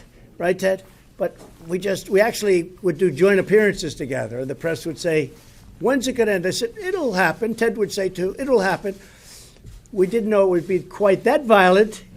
But then the friendship is at least equal to what it was. And I just want to congratulate you, because I was here. We had that arena with about 22,000. That was the Houston Arena. That was an incredible night, right? And we had, I think, 109,000 or 106,000 people wanting to come. They had thousands outside. And that was a few weeks before the election. I said, I think he's going to win. I think he's going to win nicely. And I want to just congratulate you. That was not easy. Thank you. And now he lost and he wants to run for president. And I said, I thought you had to win to run for president, right? But you did a great job, Ted. We appreciate it. Texas Attorney General Ken Paxton, who's led some incredible cases. Ken, thank you very much. And Lieutenant Governor Dan Patrick, who's been, again, a friend of mine for a long time. I also want to thank the governor. He's going on Fox tonight. And he sends his regards, and we're going to either see him later. He's coming into Washington. But the governor, who just had a great campaign also. All right, folks, give me a second. Stand by. Stand by, folks. Stand by. Give me a second. Give me a second, folks. So I'm telling you, the White House is not other locations, and through a couple of other complaints, we've had a very, very detailed group of people working on the 737-8 and the 737-9 new airplanes. We're going to be issuing an emergency order of prohibition to ground all flights of the 737 MAX 8 and the 737 MAX 9 and planes associated with that line. I've spoken to Elaine Chao, Secretary of Transportation, Dan Elwell, Acting Administrator of the FAA, and to Dennis Muhlenberg, CEO of Boeing, and they'll be available shortly after our conference today. They are all in agreement with the action. Any plane currently in the air will go to its destination and thereafter be grounded until further notice. So planes that are in the air will be grounded. If they're the 737 MAX, will be grounded upon landing at the destination. Pilots have been notified. Airlines have been all notified. Airlines are agreeing with this. The safety of the American people and all people is our paramount concern. Our hearts go out to all of those who lost loved ones, to their friends, to their families in both the Ethiopian and the Lion Airlines crashes that involved the 737 MAX aircraft. It's a terrible, terrible thing. Boeing is an incredible company. They are working very, very hard right now. And hopefully they'll very quickly come up with the answer. But until they do, the planes are grounded. And you'll be hearing from the FAA directly in a little while. I would say probably in 45 minutes from now, so you'll be prepared to hear. They're going to go into great detail as to what they found and where we're going, what we're doing. But all of those planes are grounded, effective immediately, okay? This is a briefing that we've had planned for quite some time. Some incredible people are with us. This is on drug trafficking and on the southern border. And we have a lot of great things happening there. We're building a lot of wall, as you all know. A lot more than they understand, I think, Carla. Right? Yes, sir. They don't understand how much we're building, but that's okay. They never did. And we're joined today by federal, state, local leaders on the front lines of the battle against the vicious drug traffickers and criminal cartels violating our sovereignty and infiltrating our southern border. I want to thank Director of Office of National Drug Control Policy, who's with us, Jim Carroll. Thank you very much. Thank you, Jim. Fantastic job you're doing. Acting DEA Administrator, a friend of mine, Udom Dillon, who I hear just incredible things, the job you're doing. Thank you, Udom. Director of the Houston, Texas High Intensity Drug Trafficking Area, Mike McDaniel. Thank you, Mike, and you're going to be saying a few words. Border Patrol Chief Carla Provost. Thank you very much, friend. ICE Homeland Security Investigations Assistant Director Matt Allen. Thank you. Deputy Assistant Secretary of Defense for Counter Narcotics and Global Threats Thomas Alexander. Thomas, thanks. Alabama Attorney General Steve Marshall. Steve.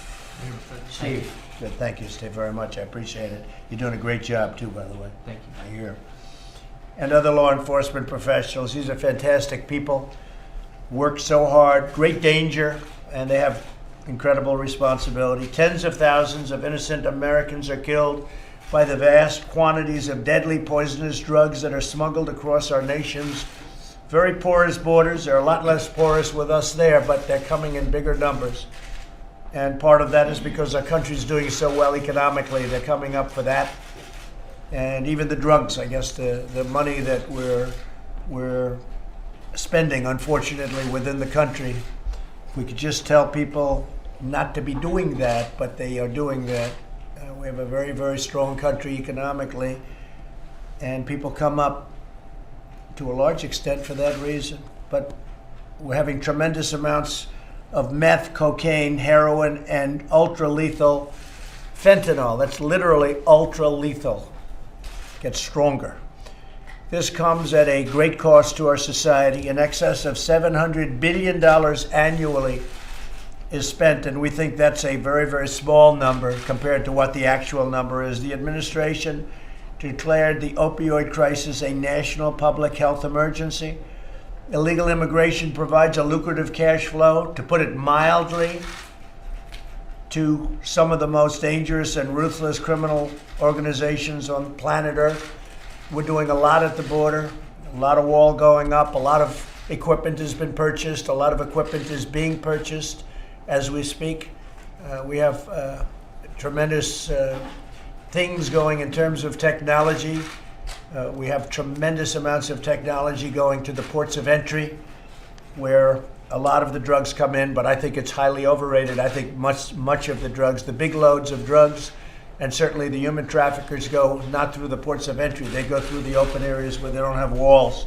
These folks know that better than anybody. When the press talks about ports of entry, sure, things go through ports of entry, but we're going to have that very well sealed up with this equipment. The equipment's incredible what it does. It's expensive, but it's pretty amazing stuff. And that's going in literally as we speak, but we have a lot of, we've got to get the wall up, otherwise it all doesn't work. And I have to say it again, I hope you go down there, because we're going to have a news conference at the border over the next 3 weeks. We're going to do it in areas where we're building large stretches of wall. And tomorrow or the next day, we're giving out another very large section. So we get a lot of wall going up. the massive surging flow of illegal immigration, trafficking, drugs, and crime threaten the safety and security of all Americans. To confront this urgent national crisis, we're doing many, many things, and that's what we're going to be talking about today. We have a vote tomorrow on national emergency, and we'll see whether or not I have to do the veto, and it will be, I think, all very successful regardless of how it all works out, but it's going to be very successful. A lot of money is being spent right now. We have access to a lot of money, and more money is coming in, and people are starting to see it. Even certain of the other side are starting to see the level of importance and the importance of having this wall. I call it a wall. Some people are liking to call it a barrier, and some people are even calling it slats. But it's a wall, and it's a strong wall. It's a powerful wall. So a lot of very positive things are happening on the border. I'd like to ask Mike McDaniel to say a few words, Director of Houston, Texas. The whole job that you and your folks have been doing has been incredible. Like people are studying it. So maybe you'll say a few words to the media, please. Thank you, sir. I'm honored to be here today to report on the important work being done by the 21,000 state, local, federal, and tribal law enforcement officers participating in the HIDA program across the country. Some of our principal partners are sitting here at the table with us today. Let me first begin by thanking you for your unprecedented commitment in fighting against the drugs and the cartels that are assaulting our communities. Thank you for the support and respect you've restored to law enforcement in this country, and I mean that from the bottom of my heart. Thank you. Your appointment of Director Jim Carroll has been significant for us in the HIDA program, and we thank you for that.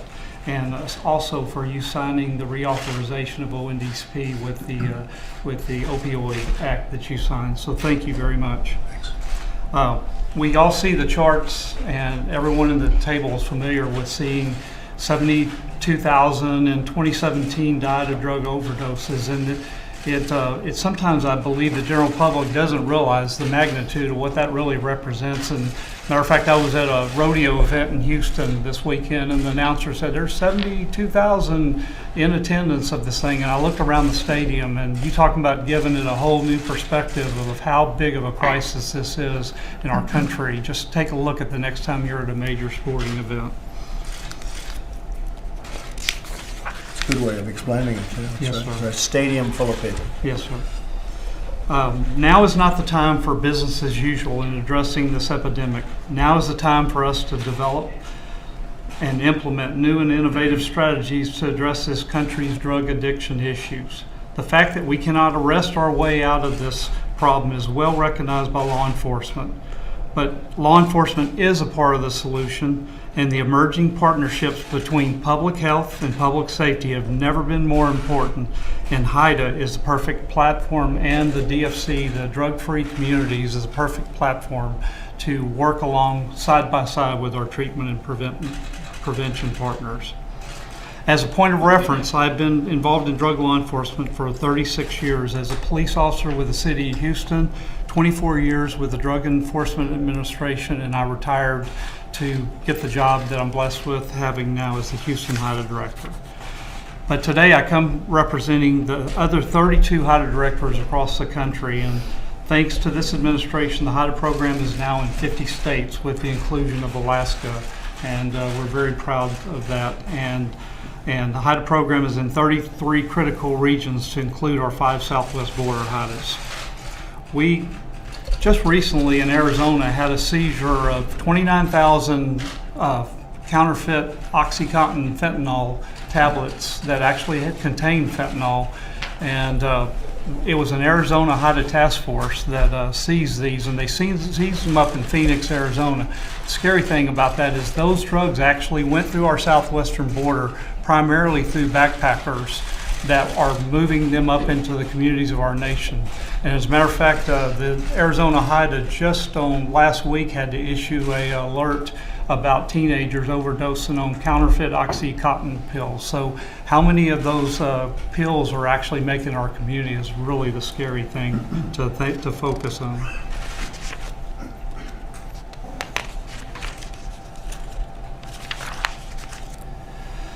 The hunters around the country have effectively assembled unified teams of federal, state, local, and tribal law enforcement to work together towards one common goal, and that is attacking and dismantling these violent drug cartels. One of the most important things I believe that we do in working with our partners at CBP and Border Patrol is to try to connect the dots. When there's seizures along the border, the most important thing law enforcement can do is connect the dots and actually identify the cartels that those drugs are coming from, so that we can dismantle those drug trafficking organizations and, more importantly, criminally prosecute them in U.S. courts. Recently, a lot of you in the media have noticed there was a 254-pound fentanyl seizure by CBP in Nogales, Arizona. Just 2 weeks ago, a case in Little Rock, Arkansas, with the Gulf Coast HIDTA, they seized approximately 38,000 in several seizures that were coming into the port of New Orleans. And a good case, and sir, I can assure you that the women and men of law enforcement across this country are trying to connect those dots so that we can do our job of dismantling those cartels. There's another alarming trend that really bothers me, and that we're seeing juveniles actually transporting fentanyl, especially in the San Diego area. And if you can imagine, us in law enforcement, you'll see law enforcement wearing suits and everything else to prevent any contact, but the cartels are strapping these drugs many times on these juveniles and sending them across the border, telling them that it's actually methamphetamine or coke, and they have no regard for human life. The cartels and transnational gangs targeted by law enforcement are predators that only exist to make money and harm our communities. My prior experience with DEA has allowed me to see the inner workings of these cartels on a first-hand basis. I do not see the difference of these cartels in many of the designated terroristic organizations also seeking the destruction of our country. What keeps me up at night is not the vast amount of drugs being seized, but the vast amount of drugs coming into our country not being seized. Our hearts grieve for the loss of so many lives and for the family members that have lost so many of their sons and daughters. Thank you, sir, for your support on this important issue. Thank you, Mike. I really appreciate it. Great job that you're doing.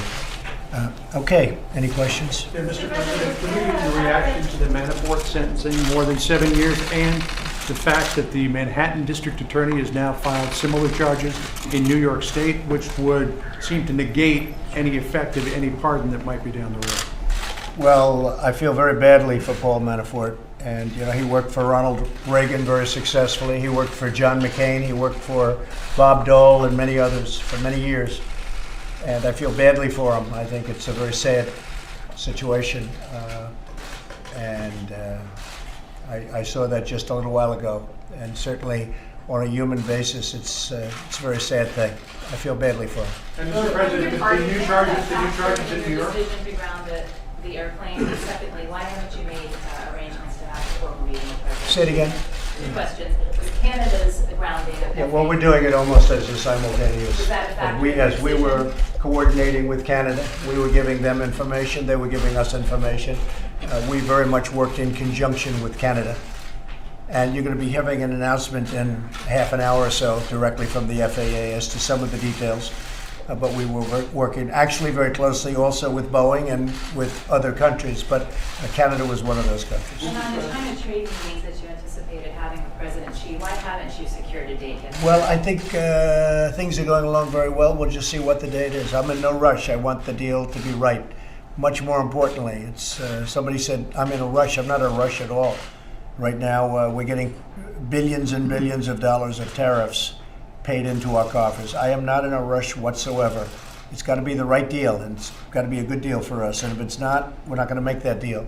But I will say that deal's going along very nicely. Mr. President, could I come back to the second question I asked you, which Yes, is... Steve, go ahead. The Boeing aircraft, was that a hard decision to make? You spoke to the Boeing CEO yesterday. Very tough decision. It's tragic. It's all the people that we're talking about and that we paid our highest respects to. But it's a very tough decision from the standpoint of a company like Boeing. It's a great, great company with a track record that is so phenomenal. And they want this solved. They want it solved quickly.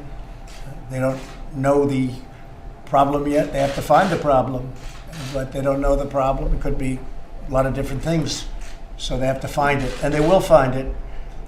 The United States has the greatest record in the world of aviation, and we want to keep it that way. So I didn't want to take any chances. We didn't have to make this decision today.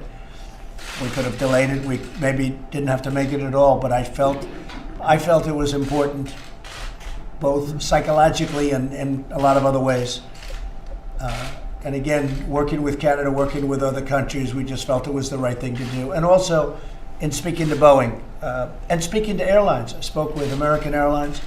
I spoke with a number of airlines, and speaking to the airlines, I think that we all agree that this was the right decision to make. Didn't have to be made, but we thought it was the right decision to make. Okay. President, are you confident the FAA acted quickly enough? Oh, they acted very quickly, yeah. And we acted also very fact-based and very much working with other countries and with the airlines. Okay? Mr. President, will you pardon Paul Manafort? Yes? Will you pardon Paul Manafort? I have not even given it a thought as of this moment. It's not something that's right now in my mind. I do feel badly for Paul Manafort. That I can tell you. What about the second set of charges? I don't know filed about in that. state Are they court? going after him for state taxes? No, they're going after him in New York State. He faced federal charges. He's been sentenced on federal charges. Right after the sentencing took place here in Washington, D.C., the Manhattan District Attorney filed state charges against him, which would seem to be a way to get around the effect of any pardon that might be down the road. I don't know anything about it. I haven't heard that. I'll take a look at it. Yes, sir. Go ahead. Republicans in Congress are working on another bill on the national emergency declaration that would curb future presidents from being able to declare an emergency. Are you supportive of that effort? I'll have to take a look at what they're going to present. They are coming over in a little while just to present something, but we're in very good shape in terms of the money and in terms of the national emergency. Ultimately, we're in very good shape. But they want to curb future And we've had great support from the House, from House Republicans. And we have great support from most, as you know, from most of the Senate, from most of the Republican Senate. Because this is really a bill on border safety, border security, and it's a bill on I would say maybe more than anything else. We're here talking about drug trafficking, and you people know this subject better than anybody. We're talking about drugs. We're talking about human trafficking. This is a bill on human trafficking, on drugs, on all of the things that we're all gathered in this room. We brought up the problem with the Boeing and the jetliners. It's a big problem, but we were really here for another reason, and I thought we should bring this up because you're going to be having a meeting in about a half an hour with the FAA. But this is really a vote not on constitutionality because it's constitutional. It's not a vote on precedent because you take a look at what President Obama did with DACA and with so many other things. That was no precedent. This is a vote on border security, and it's a vote on drugs and trafficking and all of that. So, and I think most Republican senators fully understand that. Senator Rand Paul said that there are a number of Republican senators who are beaten up and pretty bloody because the White House has been going after them to not vote in favor of this bill. How much effort have you been putting into keeping Republicans with you on this issue? Nobody's beaten up. I said use your own discretion, but I think it's a bad vote if they go against. I think anybody going against border security, drug trafficking, human trafficking, that's a bad vote. The Democrats are for open borders. They're for crime. I mean, frankly, they're for crime. These people can tell you that better than anyone. When you have open borders, when you don't have walls, Mike, when you know it very well, all of you folks know it very well. We deal with it all the time. I guess they think it's good politically. I think it happens to be bad politically. I think it's an 80% issue and maybe more than that. But the Democrats, in order to make things difficult, they are for open borders and they're for crime. And the Republicans aren't. But I told Republican senators, vote any way you want. Vote how you feel good.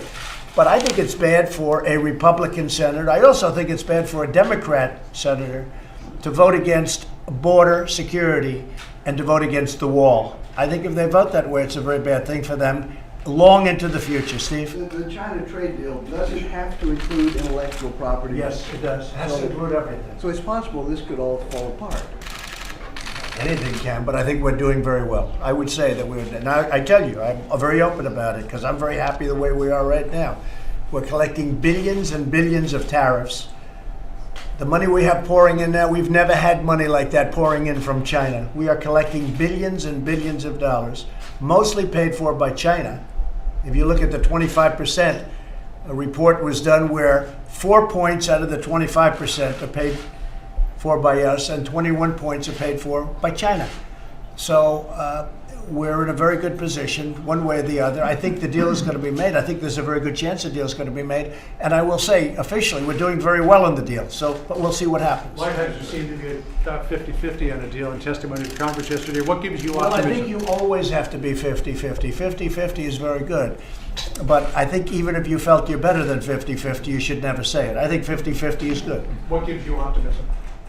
They want to make a deal. China wants very much to make a deal. China has not been doing well. We've been doing unbelievably well. Our economy is the best it's ever been, just about ever.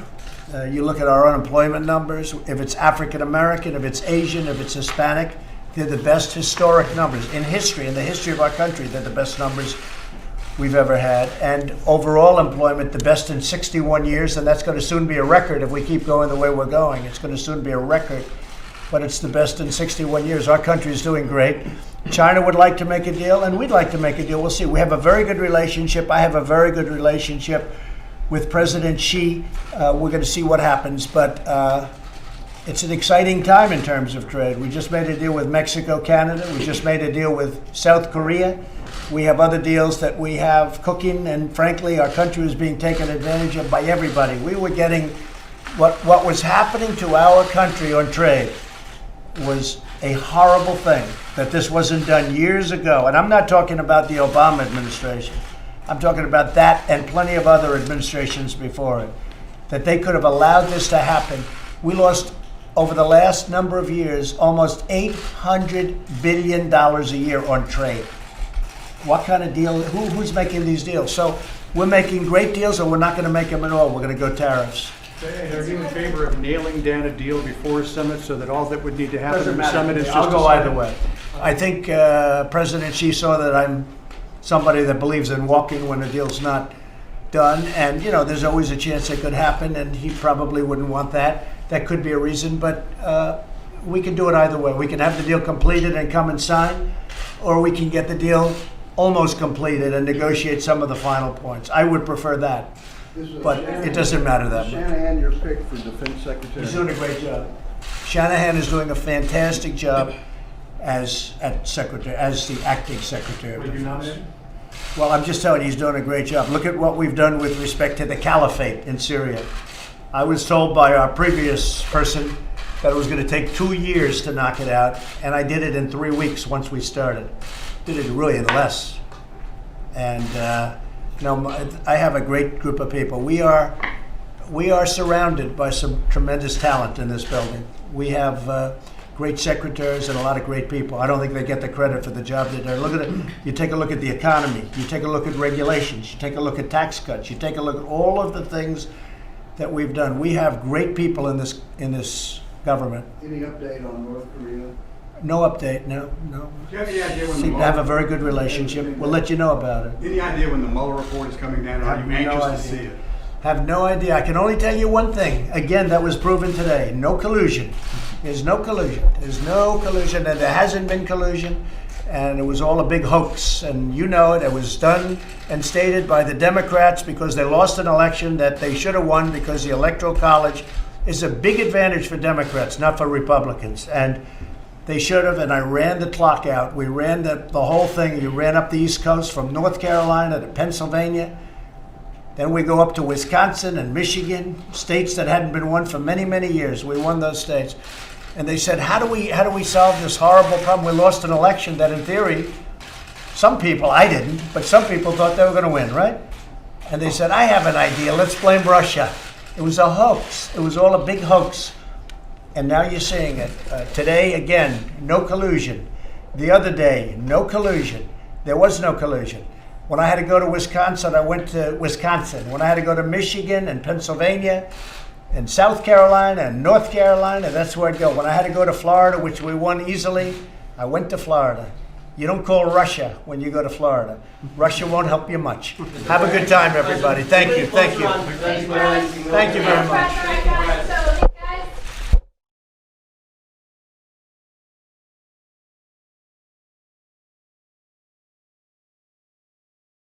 All right, folks, thank you very much for joining us and choosing us as your stream of choice.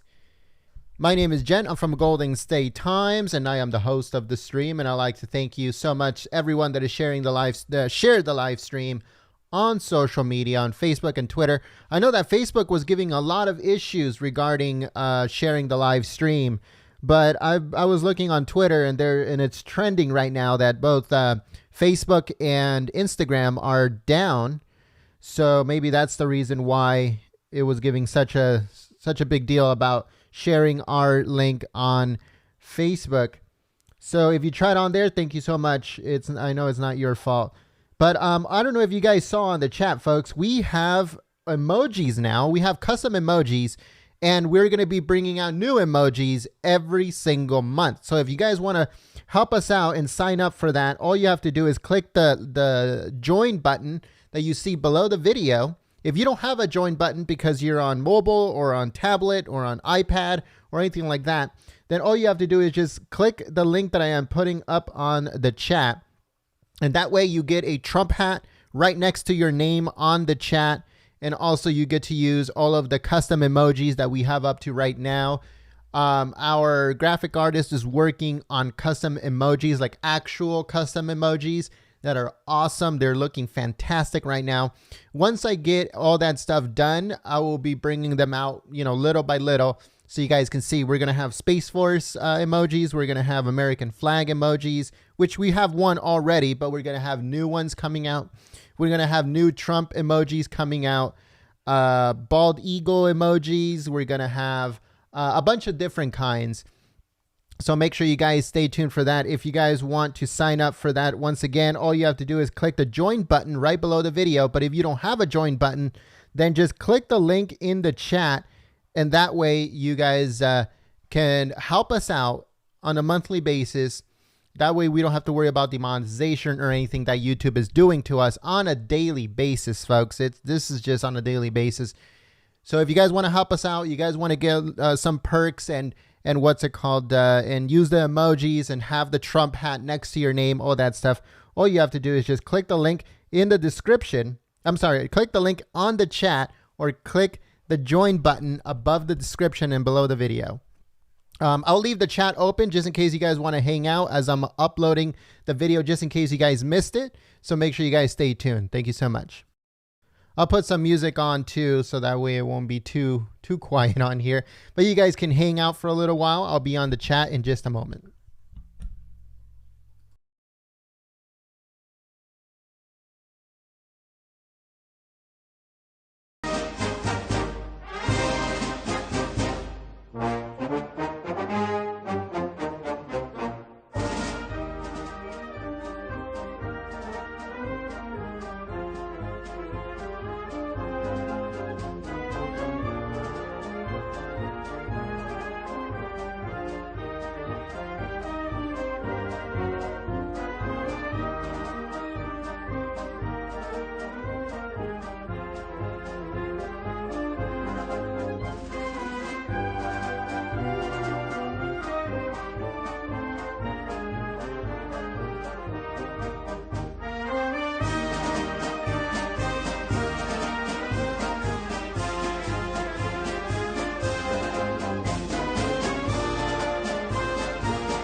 Also, folks, I forgot for a second. I apologize. I forgot. But I also want to thank all of the moderators that came out and kept the chat clean and enjoyable for everyone. We have Sayuri Blue 90, as you guys know, Sayuri Blue 90. Thank you so much. We also have Millie J. We also had, I believe, Deacon and Brian, I believe. And we also have Carolyn Hall. Carolyn Hall, thank you so much for your support, everyone. Every single one of you moderators, thank you so much for your hard work on the chat. All right, so let me put the music back on, and I'll be on the chat in just a few moments. If you guys want the link for the emojis, let me know and I'll put it up on the chat.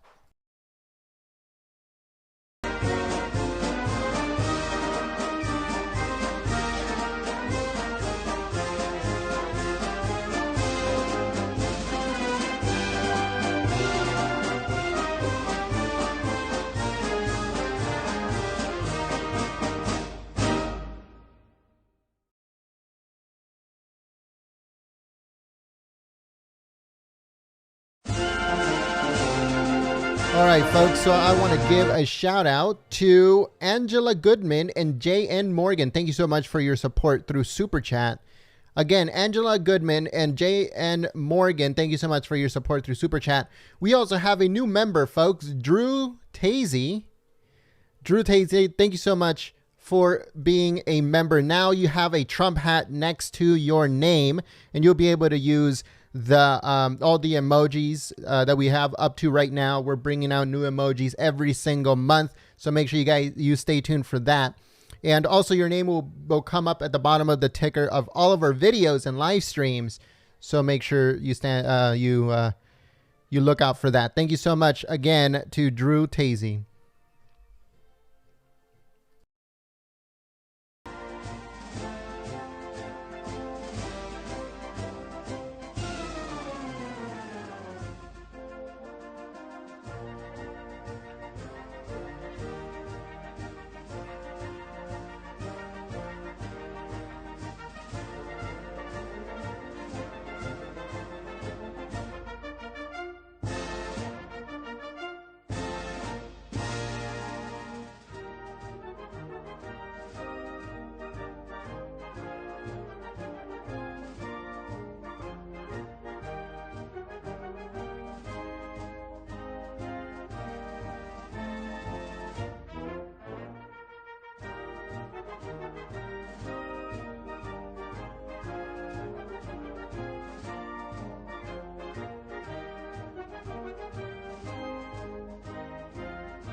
say, can you see by the dawn's early light what so proudly we hailed at the twilight's last gleaming, whose broad stripes and bright stars through the perilous fight o'er the ramparts we watched were so gallantly streaming, and the rocket's red glare, the bombs bursting in air, gave proof through the night that our flag was still there.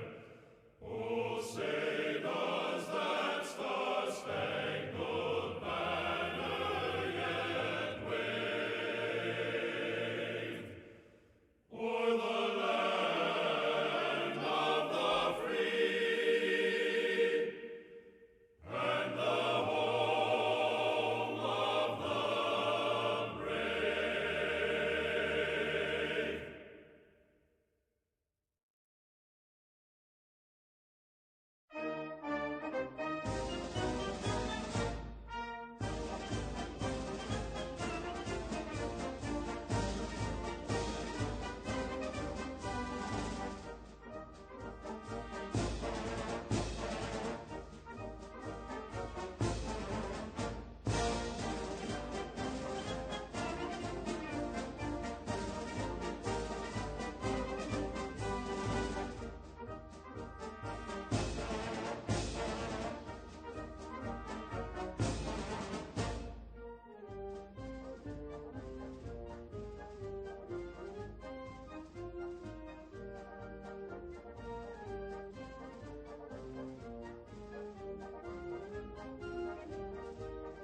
All right, folks. So if you guys missed the speech of the president, the briefing, I'm going to be putting the link on the chat.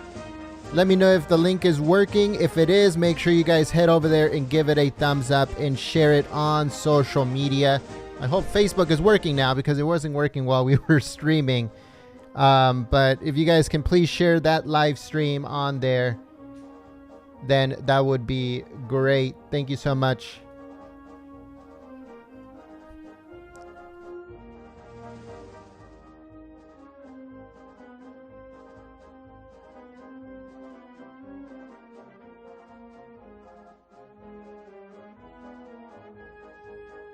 All right, folks, once again, if you guys missed the speech by the president, you can click on the link in the chat and please go over there and give it a thumbs up, share it on social media.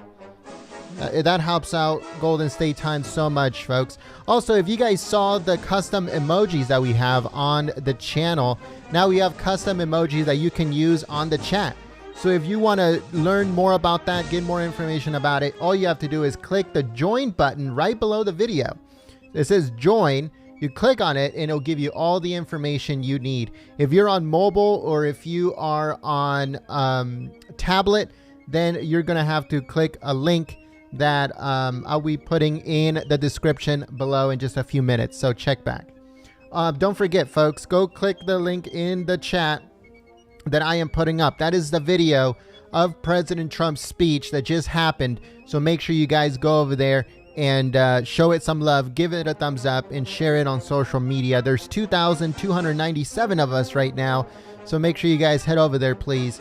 This is a call to action. If you guys can do that for us, thank you so much. We'll leave the chat on for just a few more minutes, and then we'll go on from there. Thank you.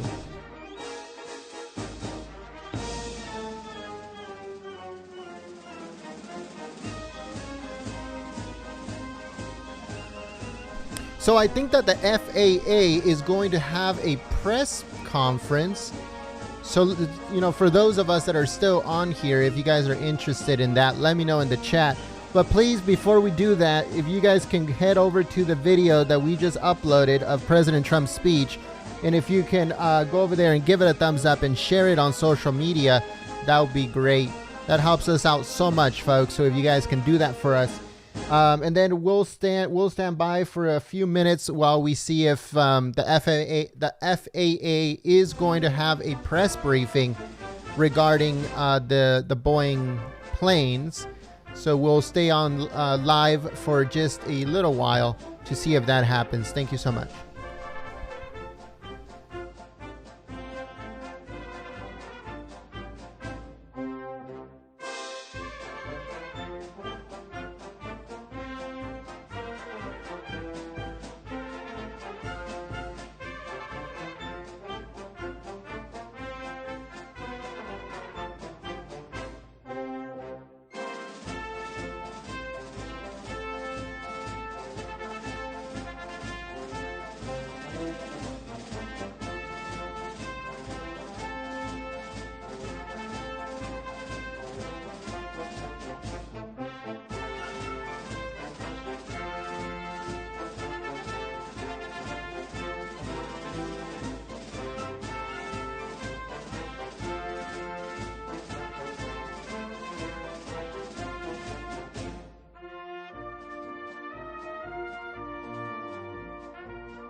All right, folks. So once again, we are asking everyone to please help us out by you guys clicking on the link in the chat that I am putting up, and then going over there and giving that video a thumbs up and sharing it on social media. That is President Trump's speech that just happened regarding drug trafficking and human trafficking coming in from the southern border. So make sure you guys go and check it out. If you missed it, if you already watched it, that's perfect. But there's a lot of patriots that did not watch it because Fox News wasn't showing it.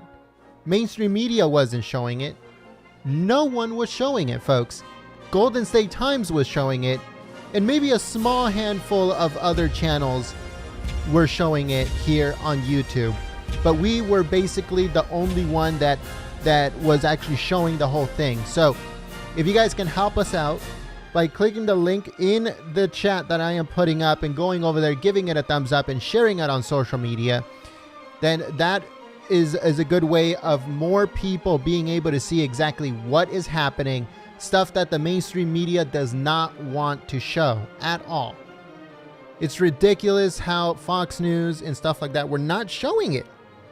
They were not having it on their channel on YouTube. It makes no sense to us. But we have it here at Golden State Times.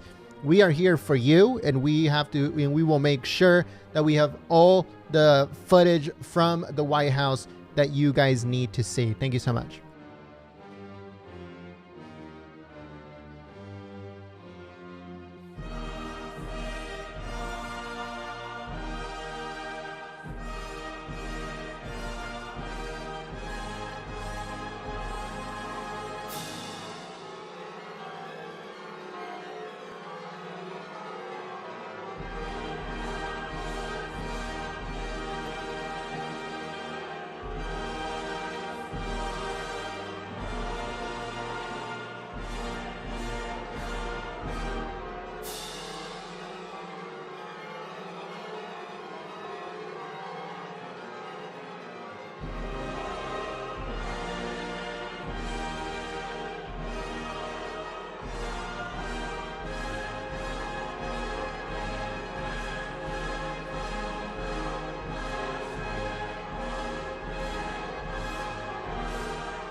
All right, folks. So we are going to be shutting this live stream down.